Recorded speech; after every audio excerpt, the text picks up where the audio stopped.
Sarah Robbins and Abel Davila will lead us in the pledges.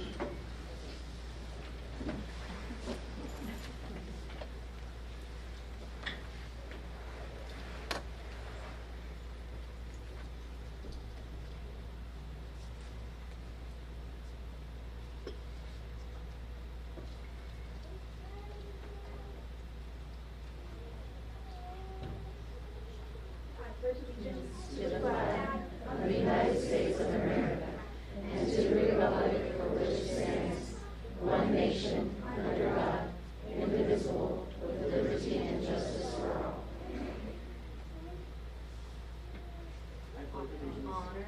Honor and protect the flag.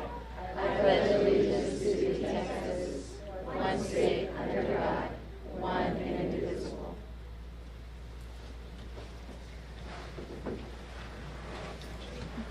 Now we'll have a moment of silence.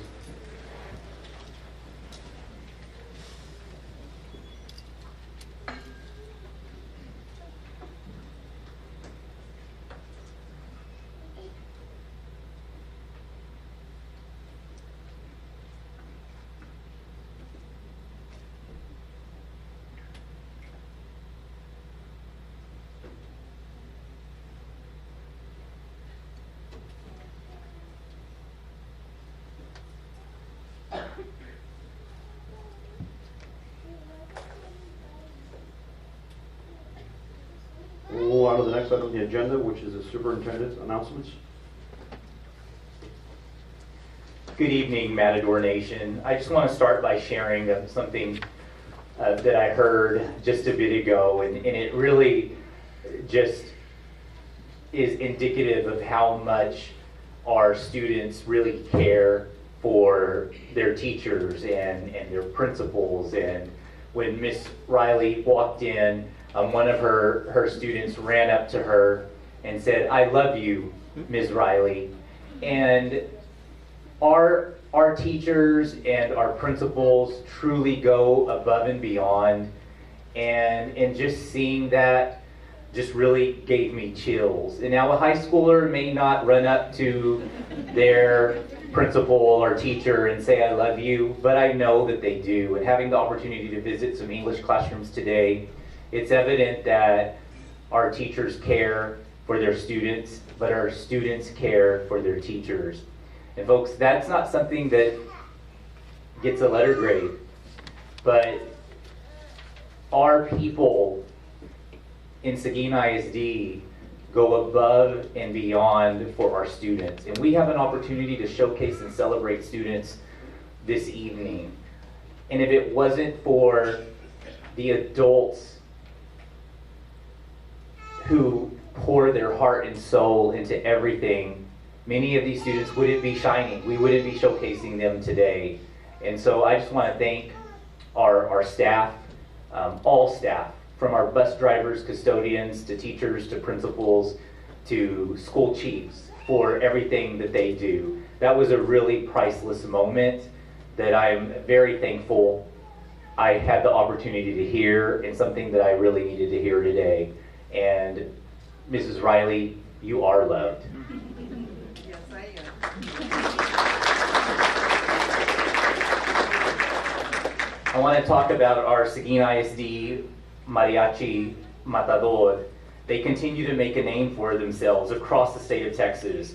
Seguin High School and the Performing Arts Center hosted the UIL State Mariachi Festival this past weekend. The state level competition is evaluated by renowned professional mariachi musicians and educators.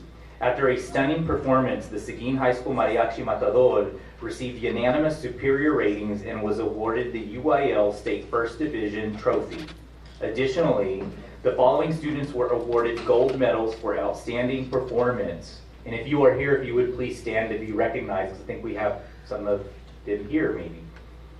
Tatum Rangel, Gerardo Cortez, Isaiah Juarez, Valeria Gonzalez, Moises Estrada, Adam Vela, Abel Davila, Angel Salazar.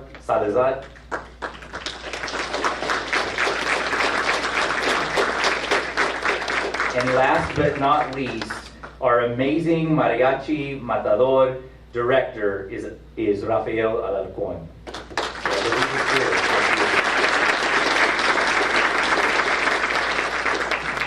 big kudos to Mariachi Matador and our entire fine arts program for hosting the state competition that brought in 75 mariachi programs from far west Texas to far north Texas to Seguin.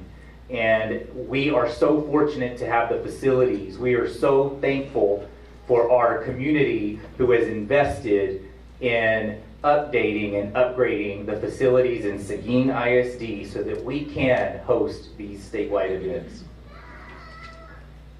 Speaking of community support, if approved by voters on May 6th, a new baseball and softball complex at Seguin High School will create similar opportunities for tournaments and playoff games while serving as the home field for both of these Matador sports.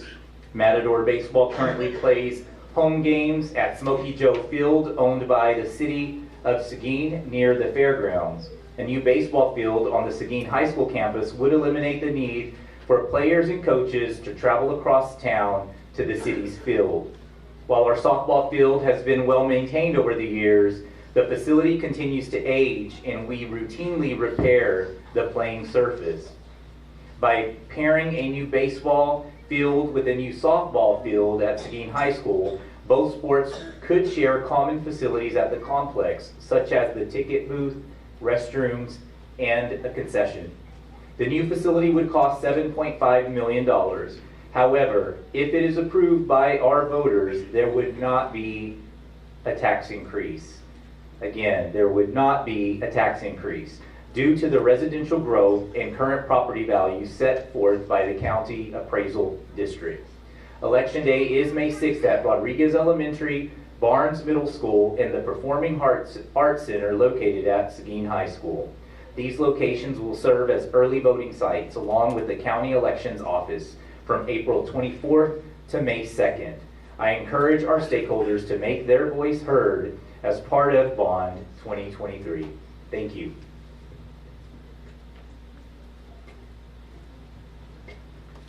The next item on the agenda is the board reports. So I know we have a very active board, trustees, and we visited several campuses throughout this last month. So if I could ask each board member to just focus on one of the visits to the schools that they did. And we'll start off with Mr. Amador. I have nothing to report for this month. Denise. I got to visit Seguin High School and take a look at a couple of science classrooms and see what was going on there and how the staff interacts and reports with each other. And it was wonderful to see how on board everybody was to upgrading everything for our kids. And it was great to see the instruction that was going on in the science classroom. Nothing to report. Cindy. I was lucky enough to visit AJB for something that's called a check-in, and I was just blown away by what I saw. Well, first of all, AJB's got a lot going on. I mean, I think these teachers, they were in their planning period, their PLC, and I think they're being moved from room to room like every 30 minutes because of construction. So I went into a room that had 3 clusters of teachers working very, very hard. And it was just amazing to see their collaboration, their discussions. They were talking about strategies. At one point, one group had to get up and leave and go to another room, so I followed them. And I'm ashamed to say, all this time I thought I was watching a social studies PLC, but it was an English PLC. And they were teaching a novel about the Western, expansion. And so they were talking about this book, and I just thought that it was a history group of teachers, and it wasn't. So that really says a lot to me. Throughout my entire education career, I've always wanted for these disciplines to work together and teach together. And it really just blew my mind and made me so very, very happy. And I know it's not only happening at AJB, I know it's happening everywhere. I know these teachers are working so very, very hard. And so just to go back a little bit in history, when I was teaching back in the 80s, when we had a planning or conference period, most teachers were grading papers or making their grocery list or chit-chatting. they were not doing the very hard work that I see right now. And I know this work is going on in Seguin and all throughout the state of Texas, and I have so much love for the teachers, and we just are so proud of you, the work that you do every single day. Ditto to that. I also was in the same walkthrough that Denise was in, but I'd like to highlight, I know we're supposed to do one, but two quick things. I attended the Seguin Education Foundation Mardi Gras Gala, and I just want to publicly thank everyone who supported that organization, who in turn supports the Seguin ISD. It was a record number of money raised, right at $100,000, maybe more. So thank you, Seguin, for that, and thank you for supporting education in our community. Also, I attended the state UIL mariachi event that happened, and kudos to you. Also, out and about in the community on Saturday, I ran into groups of participants at the power plant, and I went up and introduced myself and told them how wonderful it was that they were here in Seguin and welcomed them, and they, two different groups, could not say anything kinder about Seguin and how we were so hospitable and our facilities are wonderful. So we are a shining example in the state, and I also want to thank our community for voting for the bonds that we've put out to them, and I would appreciate your support in the next one. Thank you. So like Linda, I also attended the state UIL Matador or mariachi competition, and kudos to the mariachi guys, but also kudos to the volunteers and the young men and women who were running the stage for each one of those bands, performers coming out there. Those guys were on top of it. Every time a new group was up there, all of our guys were out there making sure the mics were adjusted and doing the sound checks and everything. It ran very, very smoothly. So kudos to the PAC staff and volunteers that did that. Really, like Linda said, making us shine in front of the entire state and see what we can do in town. I also got to go over to Ball, which was an awesome time for reading to a class, the book they donated for our Board Appreciation Month, and man, I gotta tell you, you got your hands full over there. You guys are doing fantastic work. I really appreciate that. Thank you. I did attend some events throughout the last month, but the one I'm going to focus on is I had the privilege of representing the district at the 88th Legislative Conference, sponsored by TASB and TASA. Basically, in the morning, they just gave us presentations. The Senate Education Chair and the House Public Education Chair, along with the Controller, Rep. Huge Sign, and Representative Gina Hinojosa, who was a previous board member in Austin Independent School District. So we are very happy that she's actually in the legislature to look at the process. Cautiously optimistic. They did talk about several bills that were out there, but at the end they did emphasize on that the senators and House of Representatives do listen to the public. So I encourage not just only the trustees, but people in the public to follow the bills that are pro-education and let your voice speak by sending a simple email. That's all I have. Next on the agenda is the campus highlight, and Mr. Amador will introduce. This evening, we are Matador proud to learn about activities and initiatives in our schools.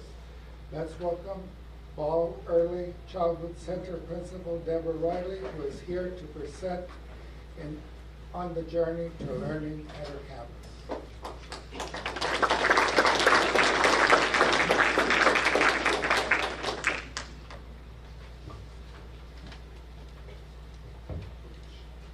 Good evening, Board President Guerra, Dr. Gutierrez, and the rest of the board. We're excited to bring, it's your favorite, because, they're just a happy place. Tonight we're going to present to you a journey to learning, supporting Seguin ISD's strategic goals. We're the foundation, and so we spent a lot of time and effort just saying, okay, what do we do in and out every day at the Pre-K Center?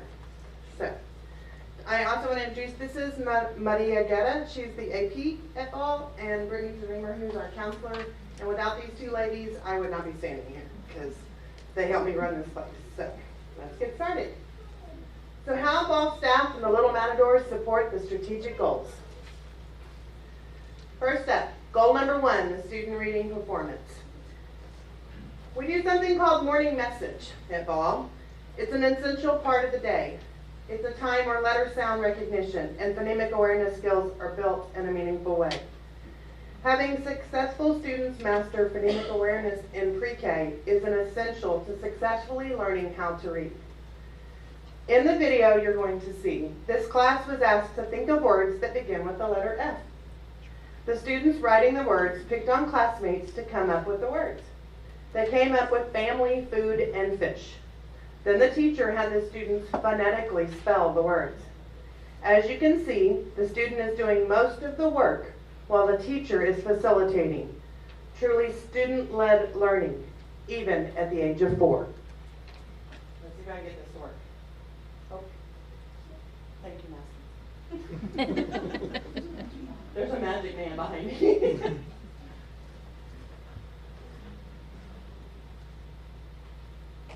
Please play.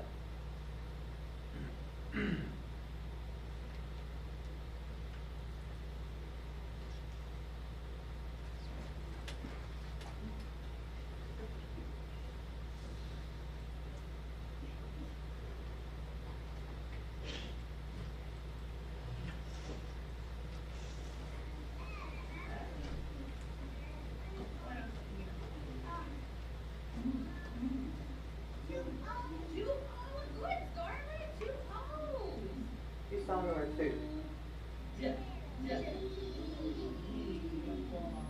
I like how James practiced.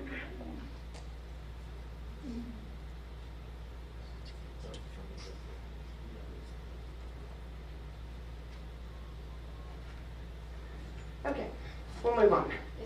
So another part of our day is beyond message board. Teachers make sure that there is every station, whether it's in the Block Center, Dramatic Play Center, any of our centers, that there's an element of literacy.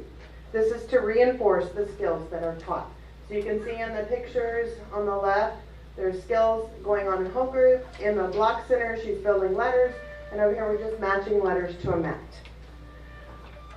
The next, let me move on.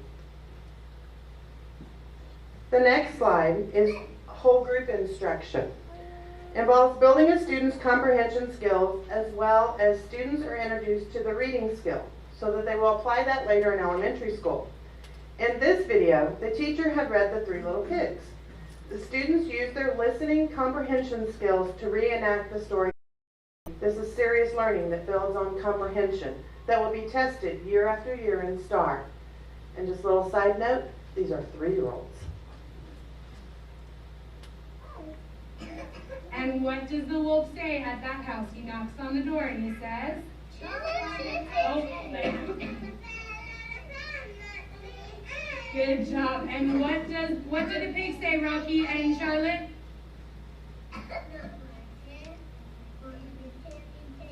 Good job. And what does the wolf say?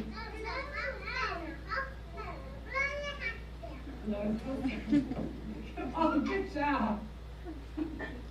Too cute, right? So moving into our next slide, covering goal number 2, the student math performance. Math has become a center of focus at Ball as well, due to the hit the subject took during the COVID years. Students at Ball must have math intermingled throughout their day and not just doing the math block. So during the morning message on the left, Ms. Swanson reviewed addition skills with the students, while our dual language teacher on the right, Ms. Lopez, had her student helper identify the number 6, singing the song to write the number 6, and then continue to work on the math skills as they continued with this lesson. Math always begins with whole group lessons. Ms. Lopez introduced a math game where students practice their subtraction skills in a racing game. Yes, I said subtraction skills, and it's February. Okay? She provided the visuals and the students gave the answer. This particular game reviews several skills for this dual language classroom: subtraction, writing the number, and identifying sets.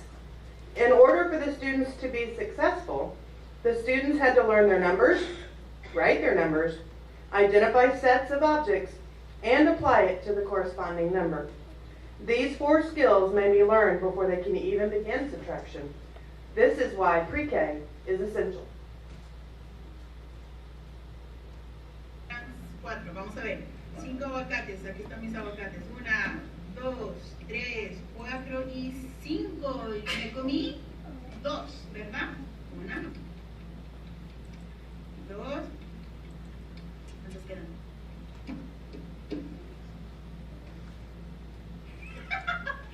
Empatados, ok. Les voy a dar otro punto a cada lado. Ahora.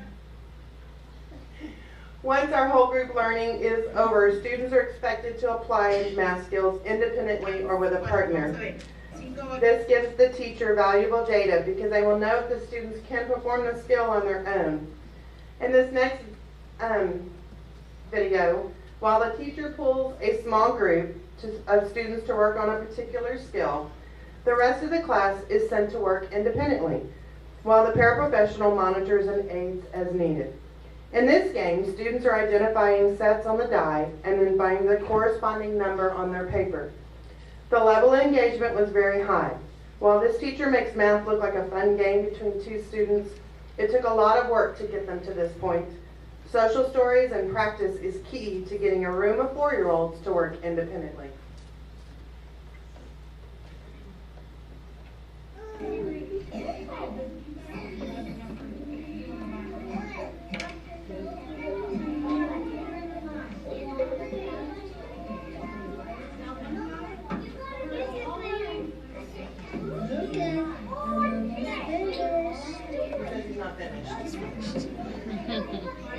And I'm done. Your turn. Let's do. 1, 2, 3, 4, 5.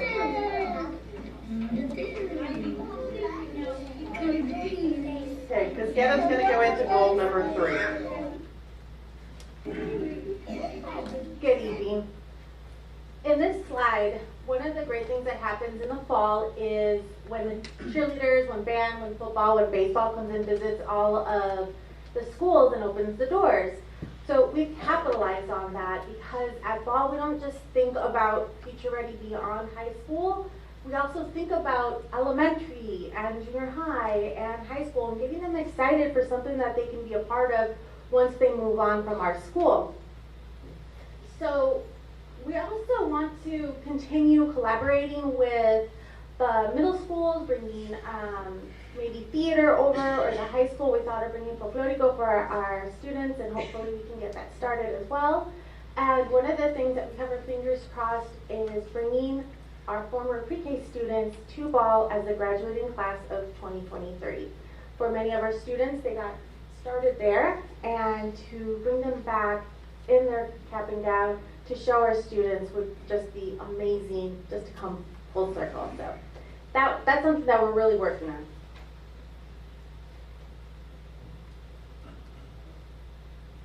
In this next slide, we have career fair night, business partnerships during parent nights, and then of course our officer. Another positive addition has been the Seguin police officer on campus, and this does put our staff and our families at ease knowing that there is a police officer on campus, but it's also served to have a really great relationship with our students. Officer Gregory is often on our campus, and he's built a great relationship with our students and with our staff, and also gets them excited for maybe a future career in law enforcement. So we really love having him on campus.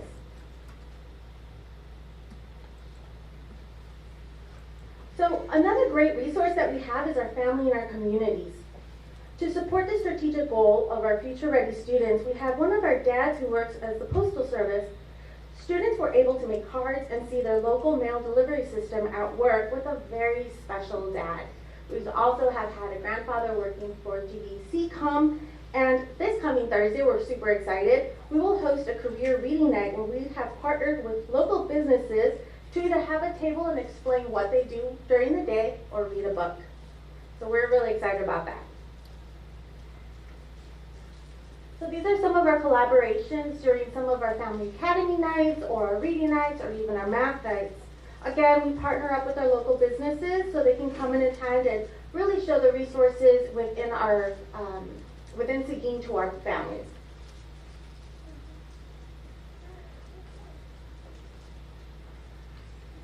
The next thing that we really want to support is a thriving learning community. For many of our families, we are the very first experience they have within Seguin ISD.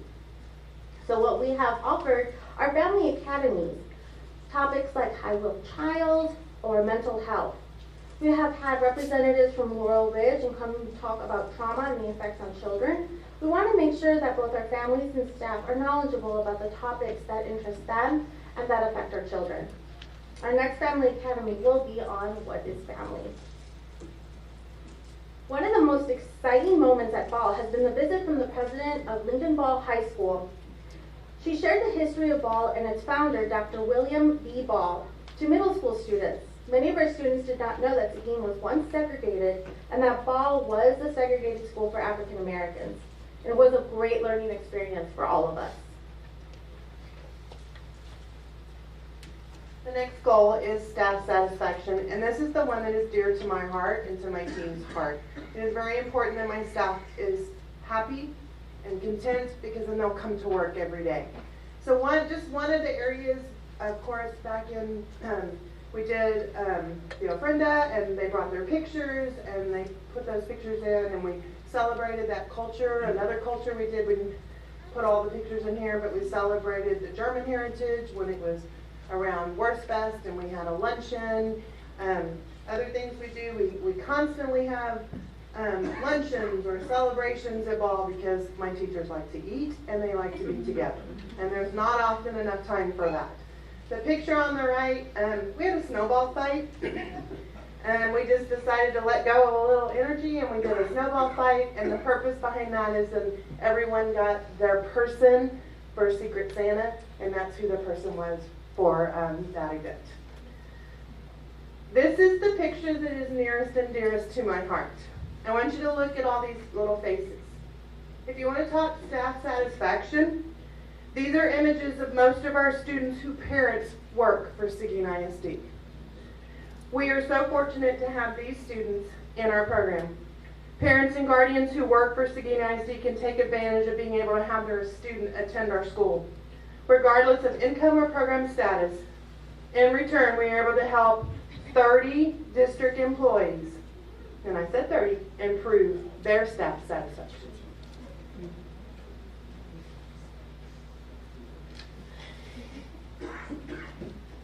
Okay, so one of the things we really want to work on is the improved community perception.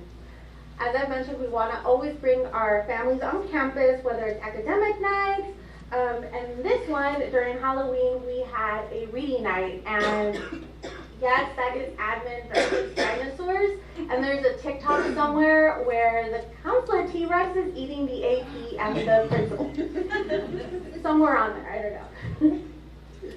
We just want to make sure that our families know that we are accessible and we are fun, and that makes them more comfortable with us. One thing that Ball does work really hard on is our communication with our parents. Again, since this is most of our parents' first time in the school district, we want to make sure that we're as transparent as possible. We provide the communication, but not only that, we ease their nerves. We let them know kids are having a fantastic day. So what you can see here is our data from Seesaw, which is our main communication tool that we use. And with over 450 parents connected to our teachers send out hundreds of posts building those strong, strong relationships from school to home connections. We're so lucky that we have a social worker, and our social worker works really hard with all of our students and tries to connect with our dual language families as well. She has participated in the Latino literacy project with our families and some of our parents. It's a 6 to 10 week program encouraging parents to develop new skills and new communication. At our pre-K program, it establishes and supports a family reading routine. It improves English language skills, improves Spanish literacy skills, and strengthens that parent-child interaction. The program follows the English language development curriculum with books in English and in Spanish. Parents learn about new books to read with their children, they meet with other parents, and they have a family album to improve their literacy knowledge. One of the goals that we also like to do is, whether we're posting about sweet moments between students, Hug-A-Bear, or participating in district events, we make sure to post it on Facebook or Instagram. We want to make sure that ourselves as a school, we're as visible as possible to the community so they can see the positive things happening at Ball ECC and the Seguin ISD.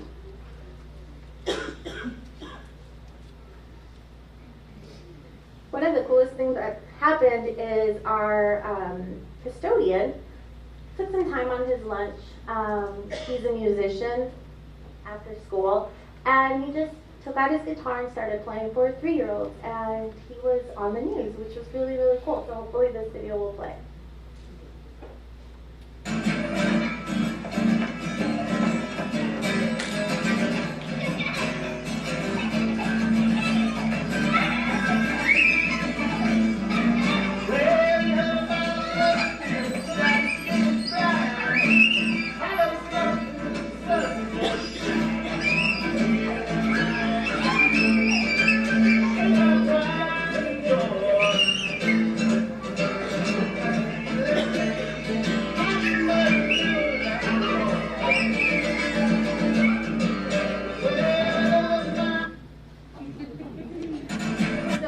No idea that we were recording this, otherwise we would have never agreed. But we were so lucky that we got it. Finally, one of the projects that we're super proud of, and of course thanks to the SEF and their generous grant, we were able to begin creating a resource center for our families within our own library. Our counselor had this dream of making sure that we had books that are relevant to our families, that are accessible to them. And again, thanks to that grant, we have books relevant to them. For example, if they want to improve on parenting skills, or maybe they want more information on raising a child with autism. They have these books that they can check out in our library whenever they want to come during the school day.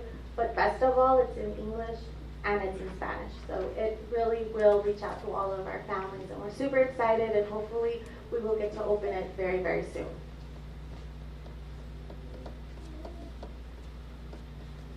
And of course, the last goal for all of us is to that 80% of our students in an A or B campus.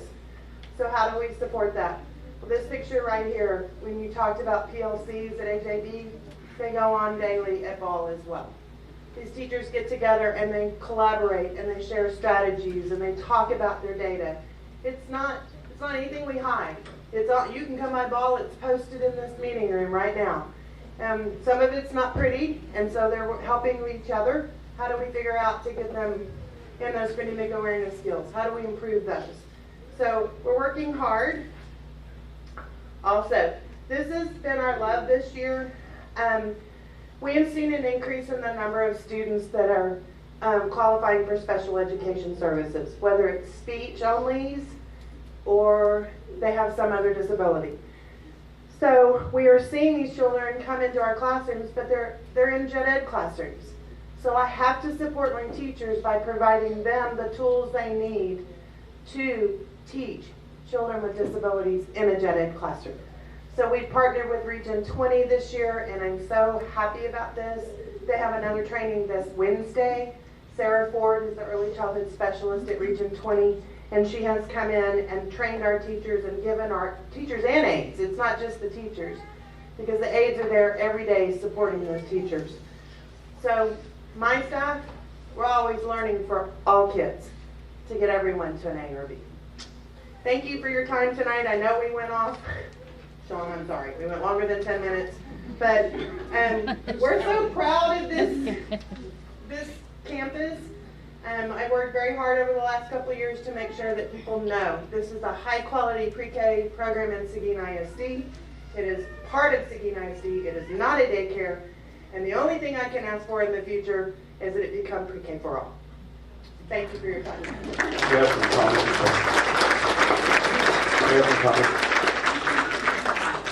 I have a question. Well, actually, I have a comment. Okay. Kind of finishing what I was saying before. The work you do is so important at Ball. I mean, you are laying the very foundation for everything they're going to do for the next 12 years. So You're working so hard. As I said, everybody's working so hard. So I'm going to ask, and this, my board doesn't, they may not agree with me on this, and they don't know I'm going to say it, but I'm going to ask every single voter out there in this audience to contact your legislators, contact your representatives and your senators, your governor, your lieutenant governor. They're sitting on a big pot of money, and we need to release some of that money and give it to our educators. They deserve every penny, and they need more than they're getting right now. Thank you.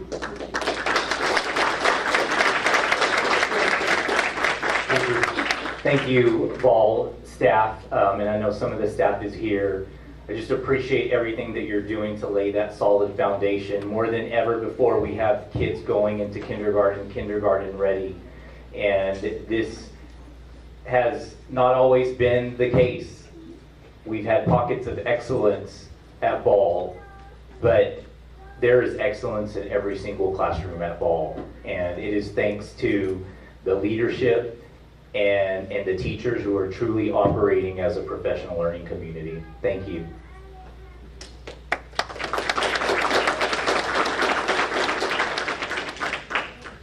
So now we'll move on to the next item on the agenda, which is 2B, student/staff/board community recognition.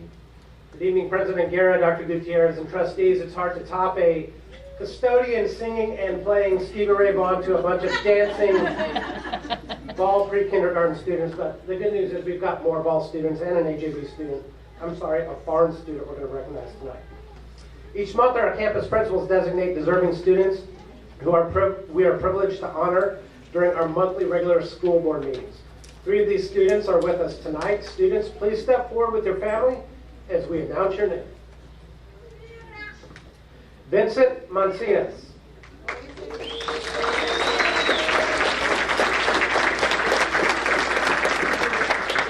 Vincent is a pre-kindergarten student at Ball Early Childhood Center. His teacher, Ms. Ramirez, notes that Vincent is amazingly kind to everyone he meets, and he always puts a smile on everyone's face. And you can see him doing it right now. He exemplifies the Ball motto of be here, be safe, be kind, and he tries his absolute best in all he does.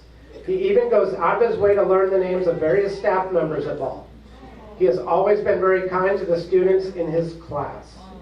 Vincent's parents are Brenda Martinez and Adrian Mancinas. Congratulations, Vincent.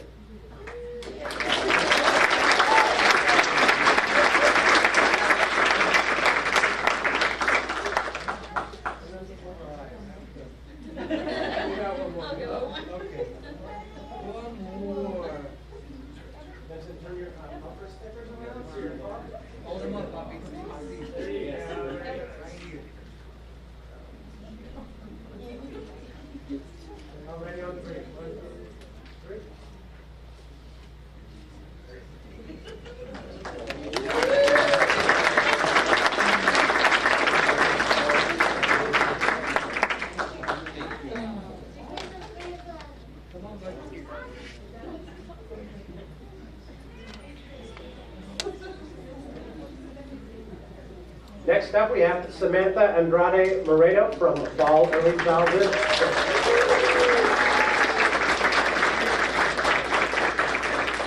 Samantha is also a pre-K student, and her teacher, Ms. Lopez, nominated her for her strong work ethic and leadership skills. Her drive to learn and achieve at such a young age is admirable. She is the only pre-K student in Destination Imagination, which requires a plethora of creativity and imagination. She's reading, writing, and always willing to help others. Samantha's parents are Ingrid Moreno Gutierrez and Omar Alejandro Andrade. Congratulations, Samantha. Felicidades, Samantha.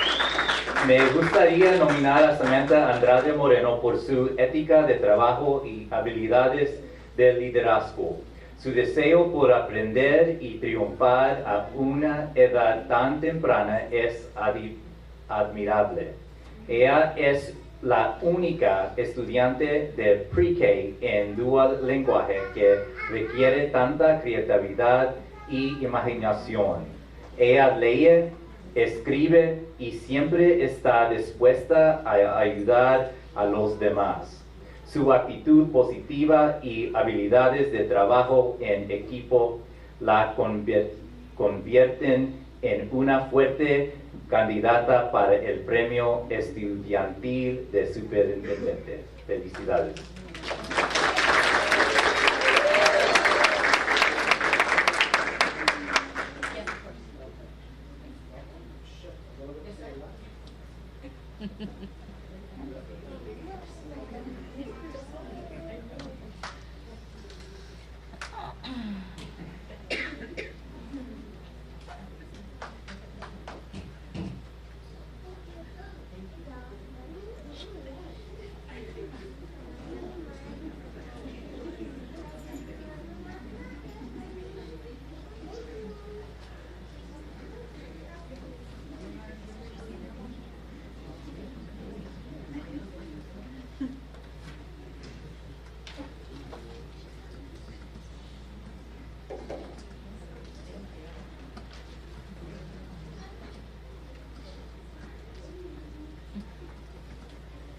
Our next honoree tonight is Aubrey Pena.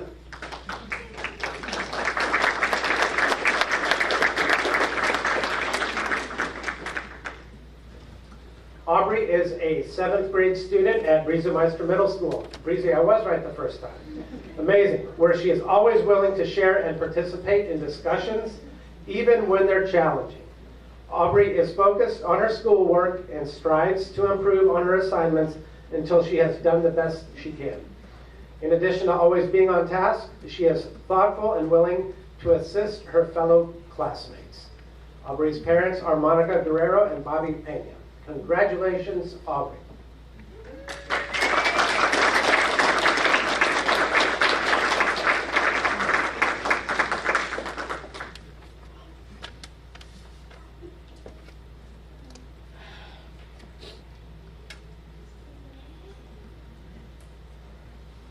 Y'all can shift a little bit to your right.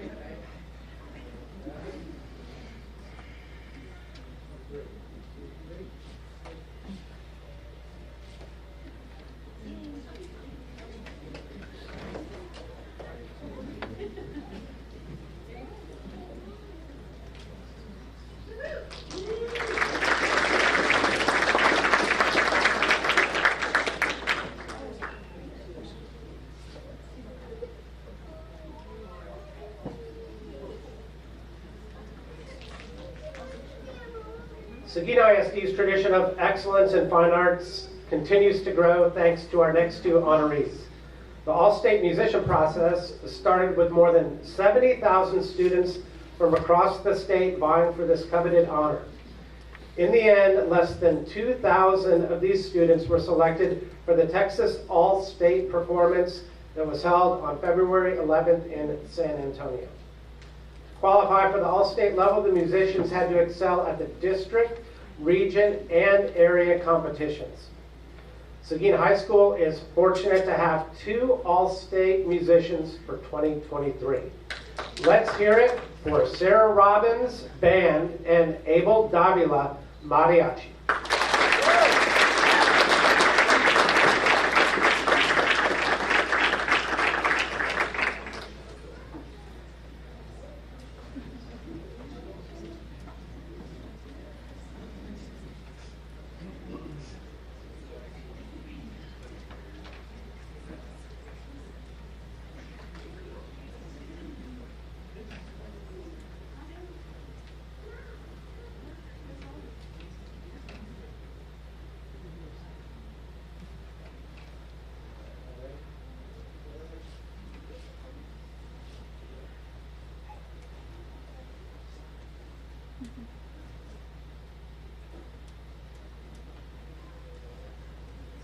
Can you take one of the families?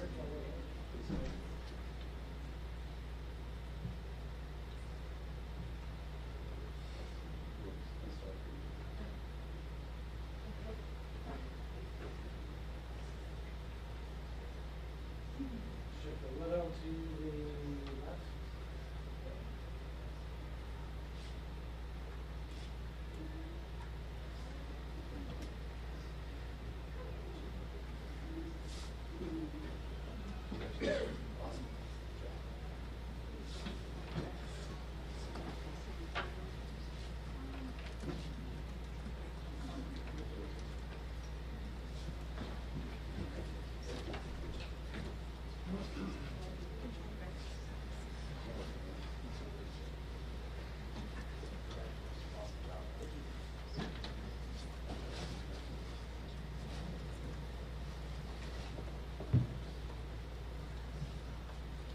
Again, congratulations to all of these students.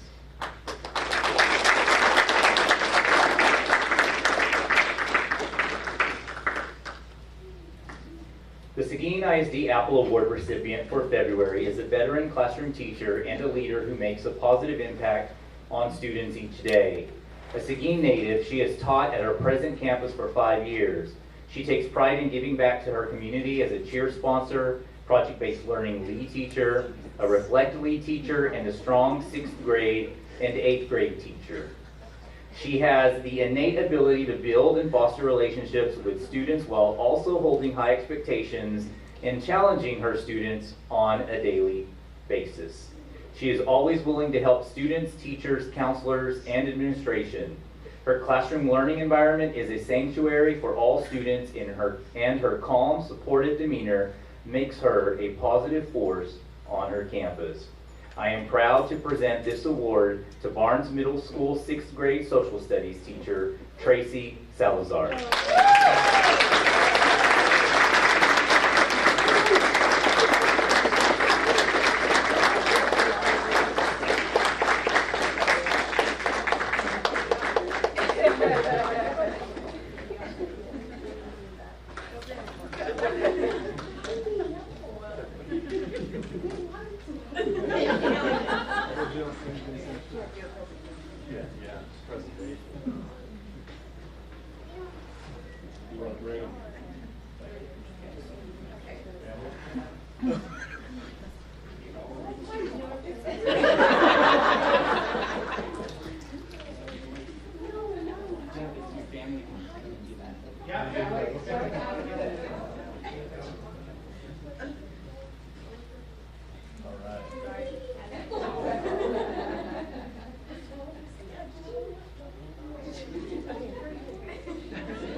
So now we can move on to item 3A of the agenda, which is Seguin ISD Board of Trustees designates a time for audience participation at the beginning of each meeting to hear persons who desire to make comments in accordance with Board Policy BED Local. Those wishing to speak shall sign up before the meeting begins, stating their concern or knowing the agenda item they wish to address. Audience participation is limited to 5 minutes. The board shall not deliberate any subject that is not on the posted agenda. And today we do have Casey Hankersley, sorry about that, and she will be talking to us about youth programs.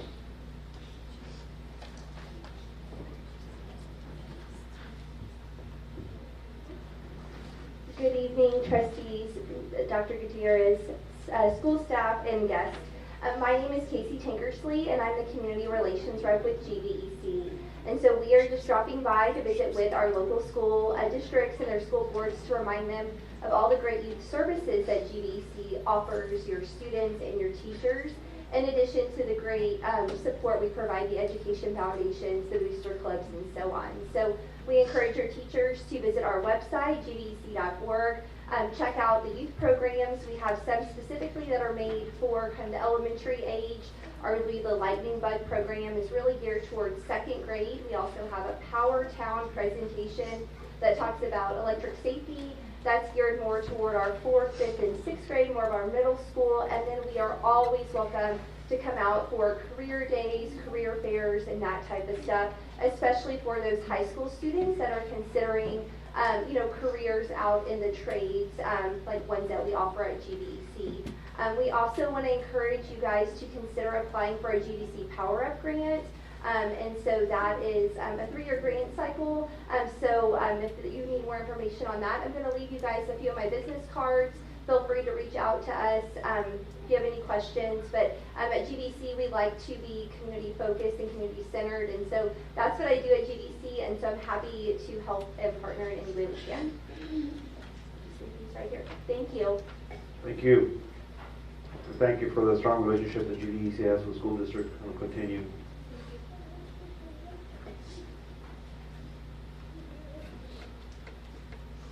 The next item is on the agenda is 4, which is reports and information items.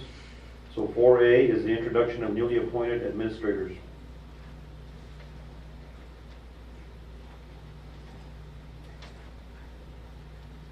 Good evening, President Guerra, Dr. Gutierrez, and Board of Trustees. I have 2 new administrative appointments that I would like to introduce. First, we'll start with Mr. Christopher Podorsky. He has been appointed the new Jefferson Avenue principal. Mr. Podorsky has been the interim principal since October of 2022. Mr. Podorsky's administrative experiences include time as an academic dean at HAB and as an elementary assistant principal in Canal ISD. Welcome, Mr. Podorsky.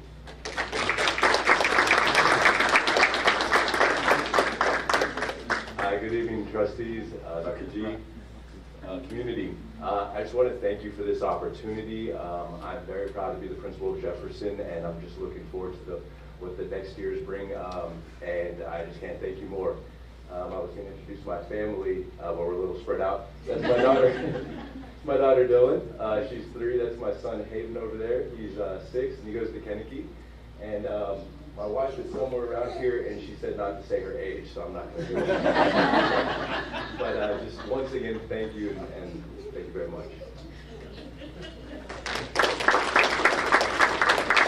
I just want to congratulate Mr. Podorsky. He came into Jefferson during a really challenging time, but he and his team have really hit the ground and are doing some amazing things for kids to not only impact student achievement, but to also have an impact on just the overall culture of that campus. And so it's been amazing to see how things are moving along at Jefferson for not just kids and teachers, but for families. Thank you all, and I know that there is a family literacy night.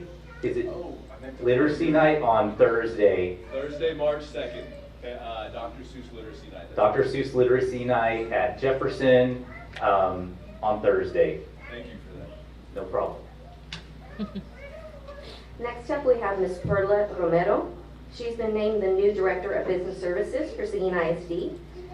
Ms. Romero holds a bachelor's degree from Oklahoma Panhandle State University and is currently pursuing her MBA from the University of Texas, Permian Basin, and is expected to be completed in December of 2024.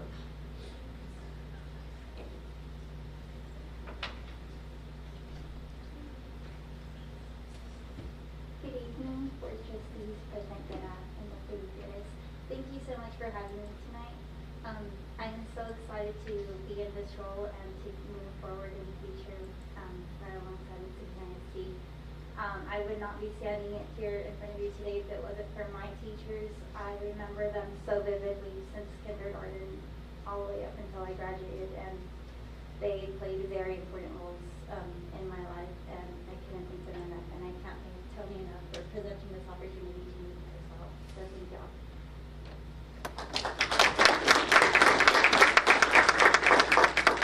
Congratulations as well. We are very fortunate to be able to have Ms. Romero work alongside Mr. Hilberg as he plans to retire at the end of 2023. And it's not often that you have this opportunity to work alongside a leader, and a CFO. Good CFOs are very hard to come by, and we've been very fortunate in Seguin ISD to have Mr. Hilberg's leadership. He has, helped us build a fund balance, continue to receive a solid first rating, has helped lead the way with our bond efforts and so much more. And throughout the past 6 years, he has continued to take on additional responsibilities. And it's, as I said earlier, it's really hard to find a CFO, especially one who has school finance experience. And so we were very fortunate to be able to look in-house and build someone's capacity. And as you all know, we are committed to building our talent from within. And over the past several years, most of our administrative appointments are coming from internal hires, and we are committed to succession planning and building capacity within because we have the talent here. And so we're excited about this opportunity. But Mr. Hilberg is really focused on real estate and Bond 2023. The work continues to pile up, but he has been a team player and has just done an exceptional job for Seguin ISD.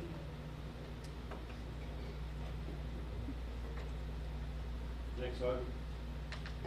The next item is 4B, which is the elementary ice station and secondary freckle data update.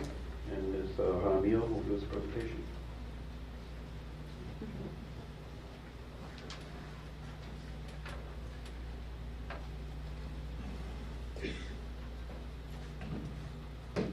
Good evening, Board President, Board Trustees, and Dr. Gutierrez. I am Monica Franco, the Elementary Coordinator, and I am joined by Amanda Hardwick, the Secondary Reading Language Arts Coordinator. And this evening, we are going to present middle of the year literacy data. We will start with our elementary iStation data. This screen shows that the skills needed for students to acquire reading comprehension. Students need strong decoding skills as well as equally strong language comprehension to attain reading comprehension.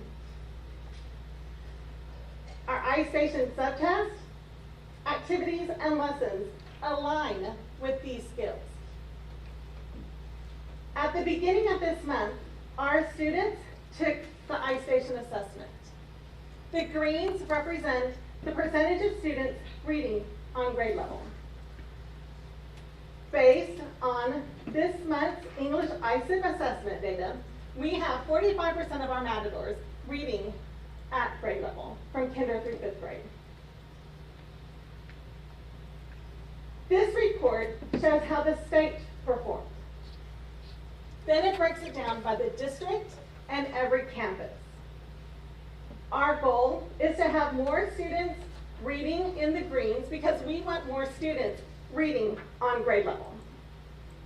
This month, we outperformed the state by 1%. 4 of our 7 elementary schools have a higher percentage than the state for students reading on grade level. We also know that growth is important. From the beginning of the year until now, our district has grown with the number of students reading on grade level. 5 of our 7 elementary schools have more students reading on grade level than they did at the beginning of the school year.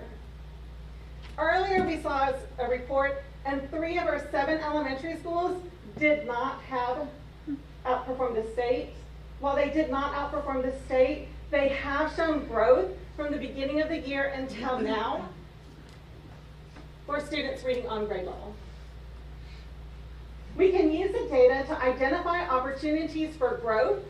We want to build these skills as well as all the other skills so that way our areas of strength continue to get stronger because we see the correlation between all of the skills to gain reading comprehension. Data is information that drives our action. We know that there is work to be done, and we want to respond to the data. The next two slides show our team's next steps. I'm going to focus on 3 of them. The first one is that we want to continue providing high levels of Tier 1 instruction. And one way we can do this is by supporting our academic deans at our Friday meetings. That way they can return to their campuses to support teachers during PLCs, during coaching cycles, and during observations. Additionally, we want to support teachers so that way they are differentiating their lessons. So that way all students' academic needs are met no matter their level.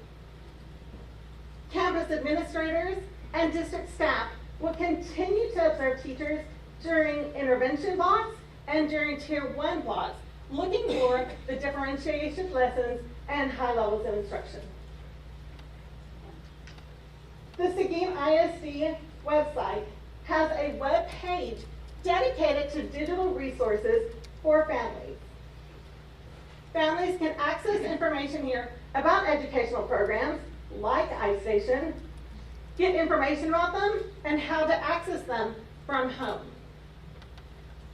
Campuses will receive business cards to leave at their front desk, so that way when parents visit, or during academic nights, or during parent conferences, they can have one of these business cards. The business card will have a QR code, so that way parents can access the link directly. It'll have information for the elementary educational programs as well as secondary. So let's shift to look at our secondary. And before we shift, I just want to recognize and honor the great work of our elementary campuses. It's only been recently that we have started to outperform the state on as far as on grade level. And so we are really in a good place for mid-year to be at almost half of our students being on grade level. And we all realize too that significant growth happens between spring break and the end of the year. So there's a lot to celebrate, and we've got some elementary folks in here, and I just want to commend them for their efforts. And of course, the foundation starts at Ball, and they are certainly having a positive impact on what we're seeing at the elementary level. Thank you, Ms. Franco. Now I would like to move on to our middle schools, where we have adopted a new program for assessment and our literacy. It is the Renaissance system, where we are using both the Renaissance Star assessment and the Renaissance Freckle for the targeted intervention. And what we want to do is use the assessment, the Renaissance Star test, to push our Freckle system, where it has the adaptive skills. And it also allows our teachers to assign targeted lessons within that framework, where we talk about it in our PLCs so that we can actually assign those TEKS-driven skills for our students to use in our grow block, at home, and in our classrooms for intervention as well. So what we are seeing is that students are using the Renaissance Freckle program. We have already logged 18.6 thousand minutes in the program's sessions across both campuses, and over 53,000 minutes in the program. That is incredible usage, considering we really just started getting going with it in October. So from October to February, we've already seen that much usage in our Freckle program, Renaissance Freckle, when we're only really utilizing it in Friday grow period. Also, if you look at the bottom left-hand corner, we are seeing that students are starting to use the targeted skills practice that our teachers are assigning based on the data from our local assessments. So we're getting very targeted in what our students are working in so that we can really hone in on the skills that they need. As of right now, our 6th graders are the main ones using it, and we see a slow decline into our 8th grade. So that's some targeted intervention that we've got to push for our 8th graders. As of right now, we see that we've got about half of our students in the struggling zone and half in the growing zone. So as we move forward with our program, we really want to see that head towards the growing, and that struggling starts to decline. But already we're seeing a 0.61 growth, and again, we've only really been using this since October. Unfortunately, right now, we are not seeing our STAR Renaissance data correlate to our CFAs. But on the upside, our CFA scores, our local assessments, the scores look much better. That's for 6th grade. We see that on the right-hand side, our CFA data is much stronger than our STAR Renaissance data. The same in 7th grade and in 8th grade. So, as we move forward with our first year of implementation using the Renaissance system, we know that we've got to enhance our testing environment. We're not seeing the correlation between the STAR Renaissance data and our local assessment data. So what we need to do is we need to have our teachers see the purpose of it, our students see the purpose of it, and we've got to create that environment that they have seen in iStation, where we are using this data for progress monitoring. How are we using it in our PLCs? How are we using it to drive instruction? And we've got to have it translate into what our students are seeing value in. So we want to start having conversations with our students, setting goals with our teachers as well. We need a whole campus buy-in. And I am so lucky to work with 2 great sets of administration that are all in with this program. Also, we want to see the data-driven instruction continue. We just took an amazing interim 3, and we've got great data that our teachers will be working on tomorrow. So we will be making even more targeted intervention plans for our students in the Renaissance Freckle program. Are there any questions?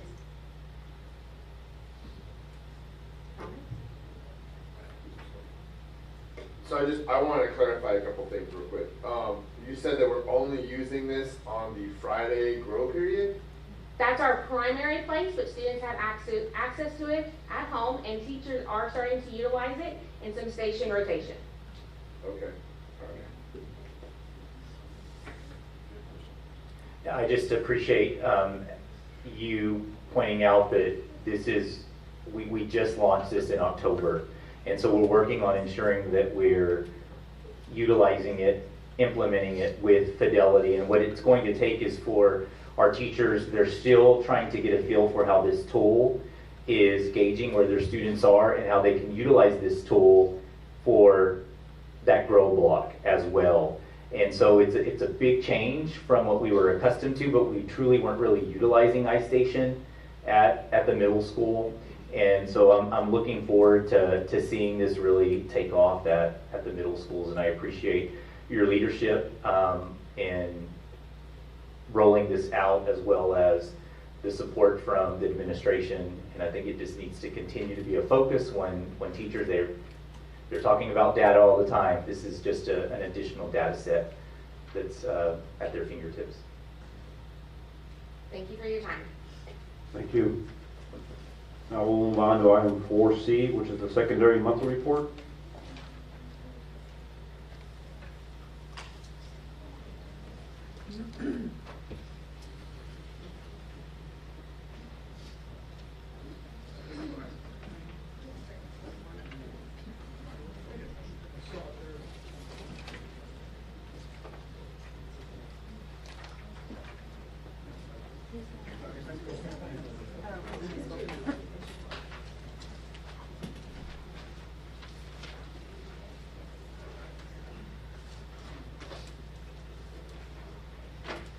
Good evening, President Guerra, Dr. Gutierrez, Board of Trustees. We are here from Seguin High School to give our monthly report. Hopefully a very short report. I do have 2 people I want to introduce that are going to help me with this report. Our newly appointed academic dean, Ms. Kathy Kober, over here to my left, and to my right, our associate principal, Mr. Ryan Randolph. So we will go ahead and get started. I don't have a clicker. Oh, there it is. All right, so to get started, just a couple of updates. I'm sure you've seen it. You've seen it on the rounds of social media. Our construction technology folks are creating some amazing things with Habitat with Humanity. Obviously, we are collaborating much more. We're very tight right now with our systems as we push towards STAR. That's a picture of our guiding coalition. And of course, This was during our intercession. We had an innovative way of trying to reach our kids, whether it was on campus or online. So we tried that. So Mr. Randolph is going to discuss attendance. Good evening. Thank you guys for having us this evening.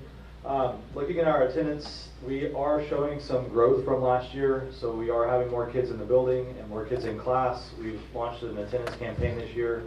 Attendance matters every period, every day. We are doing a lot of recognition of our students that are showing up. So we're doing everything that we can to recognize our kids that are having that perfect attendance or really good attendance. We're doing campaigns for classes to try and build some competition between each grade level to see who can show up the most each week.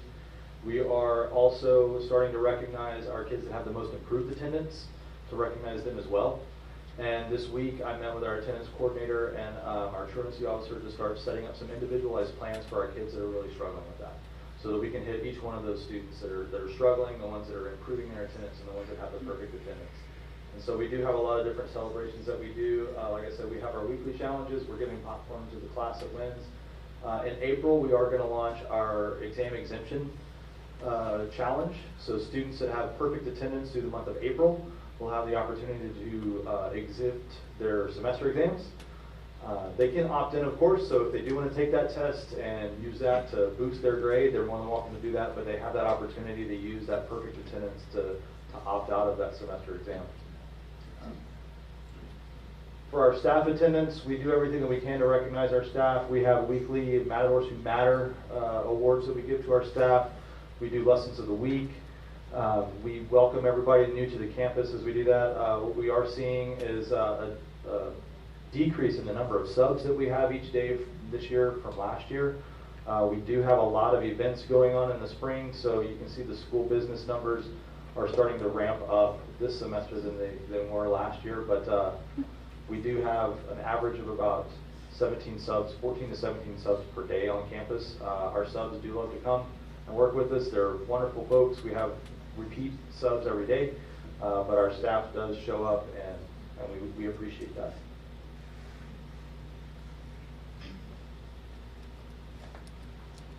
Good evening. To go over the data that we've had here, we just had interim 2 in most of our content areas. In English 2, we did see a little bit of a gain in our approaches and meets and masters, so that is a highlight for us. We did see a little bit of decline in English 1, so in order to address that, we have increased the support from our secondary RLA coordinator, so she's coming in to support that PLC and help them with their daily lessons. And we started this week with our all hands on deck. So we're doing tutorials for all of the subject areas, but that includes English 1, English 2, to help support these schools so we can reach our goals at the end of the year. In algebra, our recent interim, we did see a decline there as well. So we increased support in those classrooms. We have some subs that are coming in to help be a second person in the room, as well as we adjusted some of our interventionists to make sure that they were covering classes as needed. And then we also have Carnegie coming in to help support them with the Carnegie math program. We have 5 days that they will be in to support the teachers, observing what's happening in the classroom and then planning with them so we can adjust lessons and meet the needs of our students. Biology, we saw a slight drop there as well. We are working on biology with our tutorials, with the all hands on deck. And then we are making sure that we are adding in the new item types as well for STAR to make sure that they're prepared as we go get ready for EOC at the end of the year. And then in U.S. history, we've had a slight drop there as well as we add some of that content. But we are continuing to support those teachers, adding in the tutorials this week, so that will help support them as we go through the week, and continue to work with the PLCs so that we can improve their lesson planning.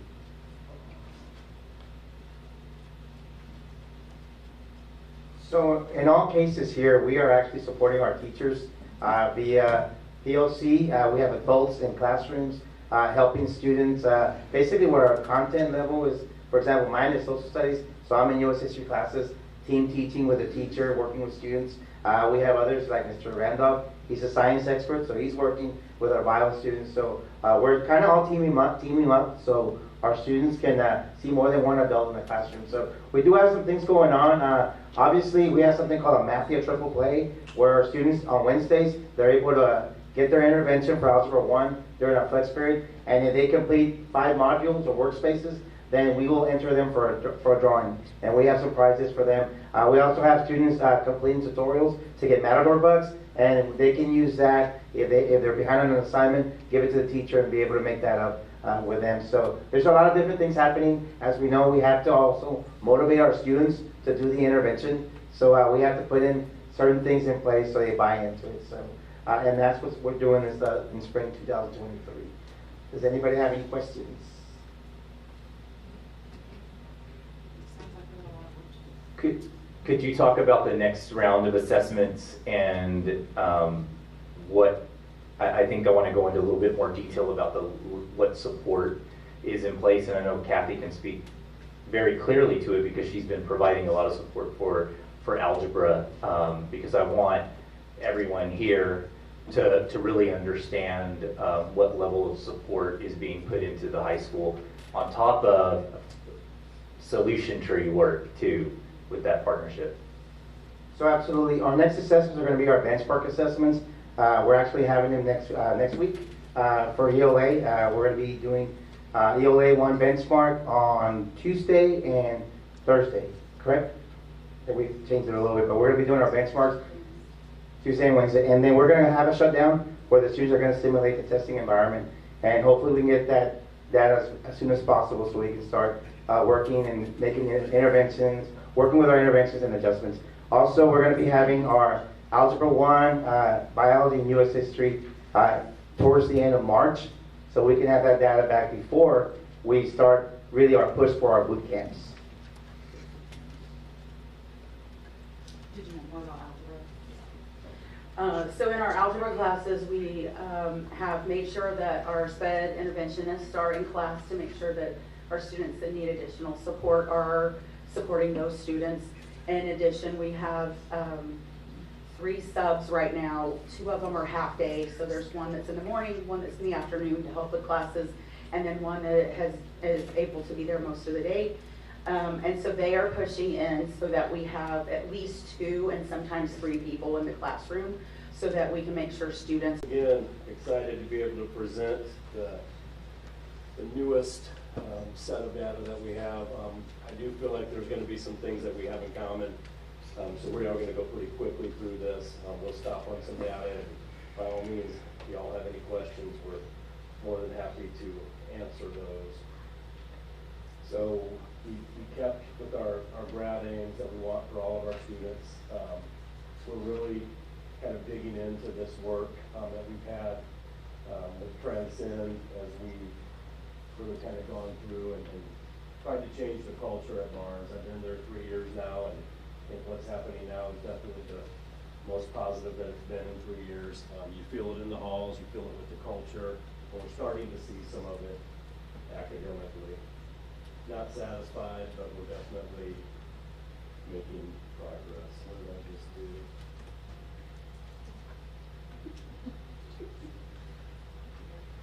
Is it lagging? No, all right.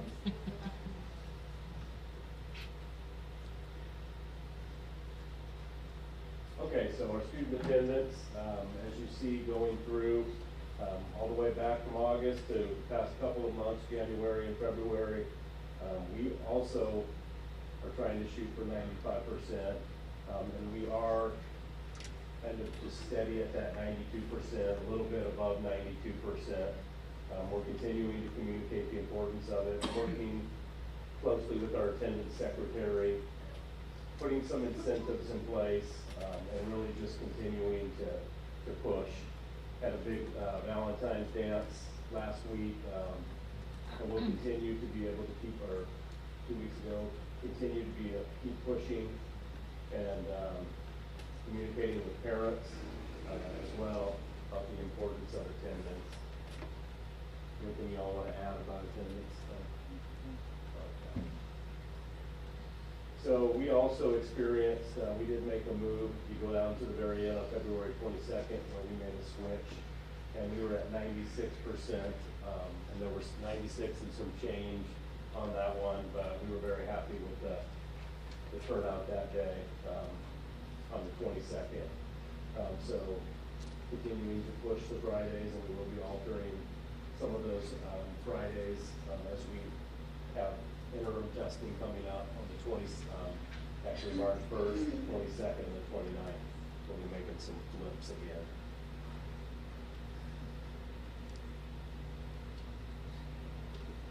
Ms. Bernard would like to go here. I want to share the wealth here. This is just information about our staff attendance. February was rough on us. As you can see, sickness seems to be a big thing, and little kid sickness. We have a young staff, and they have young children. So that seemed to be the big thing this month. But we're continuing having conversations with teachers, pushing in staff. Ms. Tucker got to teach a couple science classes one day. We do what we can to continue instruction in our classes. We were excited. We did send quite a few teachers over to Round Rock for STAR boot camp deal, so that was some of that number.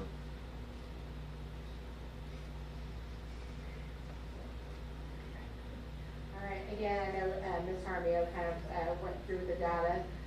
So ours looks basically the same as AJB is, with the difference in that early results guidance.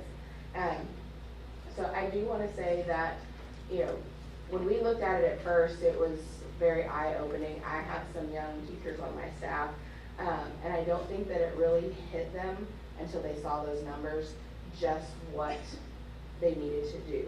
And so everybody is just scrambling and like, what can we do? Where can we bolster? What needs to happen now?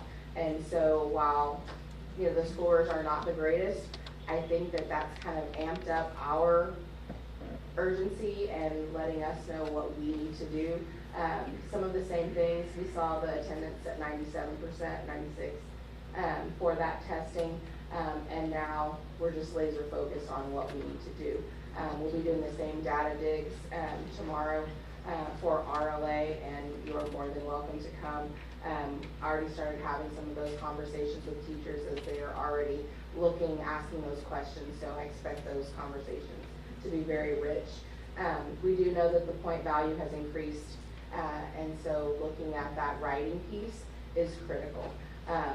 I was a little disappointed because I've been in the RLA classrooms. I know these kids are writing, and so our job now is to make a connection to what they're writing in class and then what they're going to be expected to write on the test, because we've seen it. We've seen them doing it. We know, we're writing every day purposefully, organically. We just need them to understand that that same thing needs to happen on that testing day. So that extended constructive response needs to follow what we've been doing in class, because we have been seeing some amazing writing. So we will focus on that. Having teachers conference with students over their writing will become super important, and we'll push people in there. We have people ready to go for groups and things like that. Working with our coordinators to, turn some of those FQTs and things we're already doing into those constructive responses so that it is authentic for our students. And then modeling, if we go back to, we have to tell them what we expect and then help them meet that goal.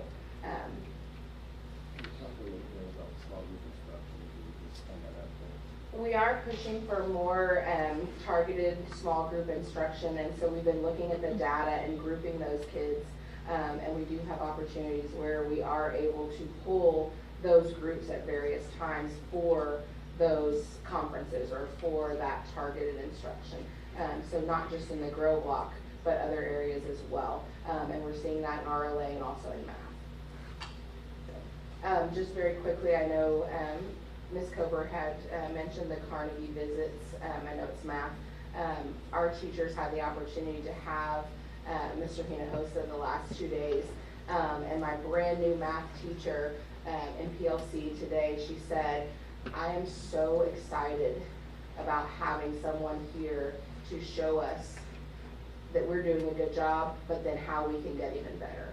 And so that was just super valuable to hear them say that today, because they're our struggling group, our 7th graders are, and to hear our teachers excited.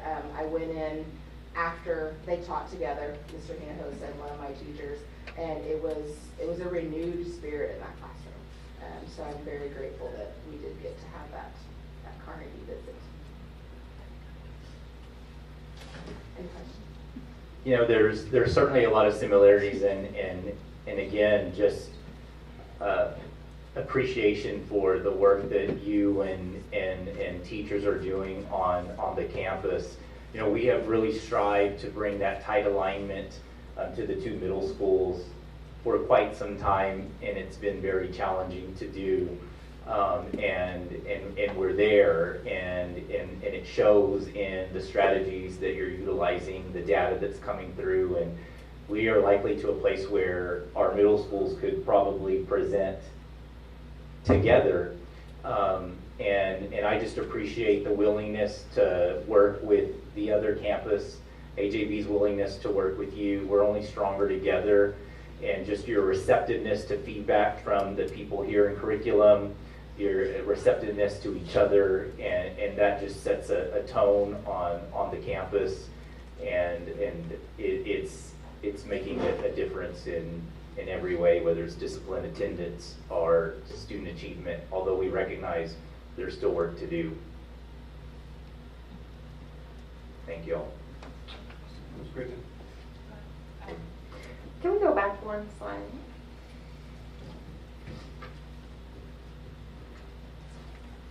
What is the difference between like the interim 2 and the interim 3? Because it just seems like such a huge So drop off. interim 2 did not include any of the writing, the extended constructive response. There were some short constructive responses, but it did not include that huge essay, and that's 10 points. So we're seeing an increase of 16 points on the test, and that 10 of that points comes from that extended constructive response. And then the other points come from the 2-point items that they're able to. We've talked and had conversations with some of our high flyers students who were not happy with their results, and some of what we saw was that it's kind of like AJB mentioned, you have to know the rules to the game. So there was a writing part where a student basically wrote a short answer, but it was actually calling for an essay. And this happened, we saw it at both campuses. So a lot of basically just that knowledge of what this test is like, and us really just continuing to reiterate that with the kids is going to play a big part. And just making those connections for the kids from, you know, what we're doing in class and then how that translates on the test. Because like I said, you know, we've seen some amazing writing. We've done, you know, looked at writing samples. They are writing. They know what to do. It's just making that connection for them in this platform. Another big part is that this interim 3 was a full STAR test, a 4-hour test for them, and the tests we've done prior were not. So it was a big adjustment for them to have the stamina to take the test. One thing, Go ahead. I just wanted to say that I also wanted to mention the support that we've gotten as a leadership team, not only just from y'all, but from Miss Christine Pettis, coaching us all in real time, to the point where today none of us are happy, or like I said, none of us are satisfied by any means with the data. We take it and we learn from it, but for her to just be able to kind of coach us up and tell us, don't lose sight of the prize. Now is when the distractors come. Now is when this is where you need to be. And it's just, it's felt like never before. The positive support has been outstanding. And it just goes at every level. Every level at Central, and then it's actually helping us just kind of down at the campus. It trickles down in the conversations we're having with our teachers. We're going to stay positive, and we're going to go hard for the next 30 days, that's for sure. So the specialists that are coming in, that's on the math side?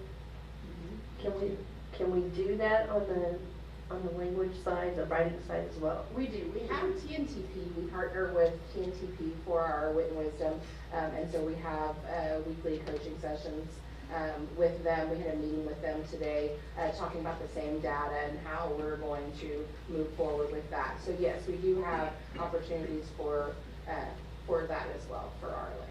Well, if there needs to be more and there's anything we can do as a board to either make those funds available, anything you need in that type of support, let us know. Because we're with you. We know you're working hard, and as disappointing as it is, you know, kind of the rug got pulled out from under us, and now we know what the test is going to be like. So I applaud you for the hard work that you're doing. Thank you.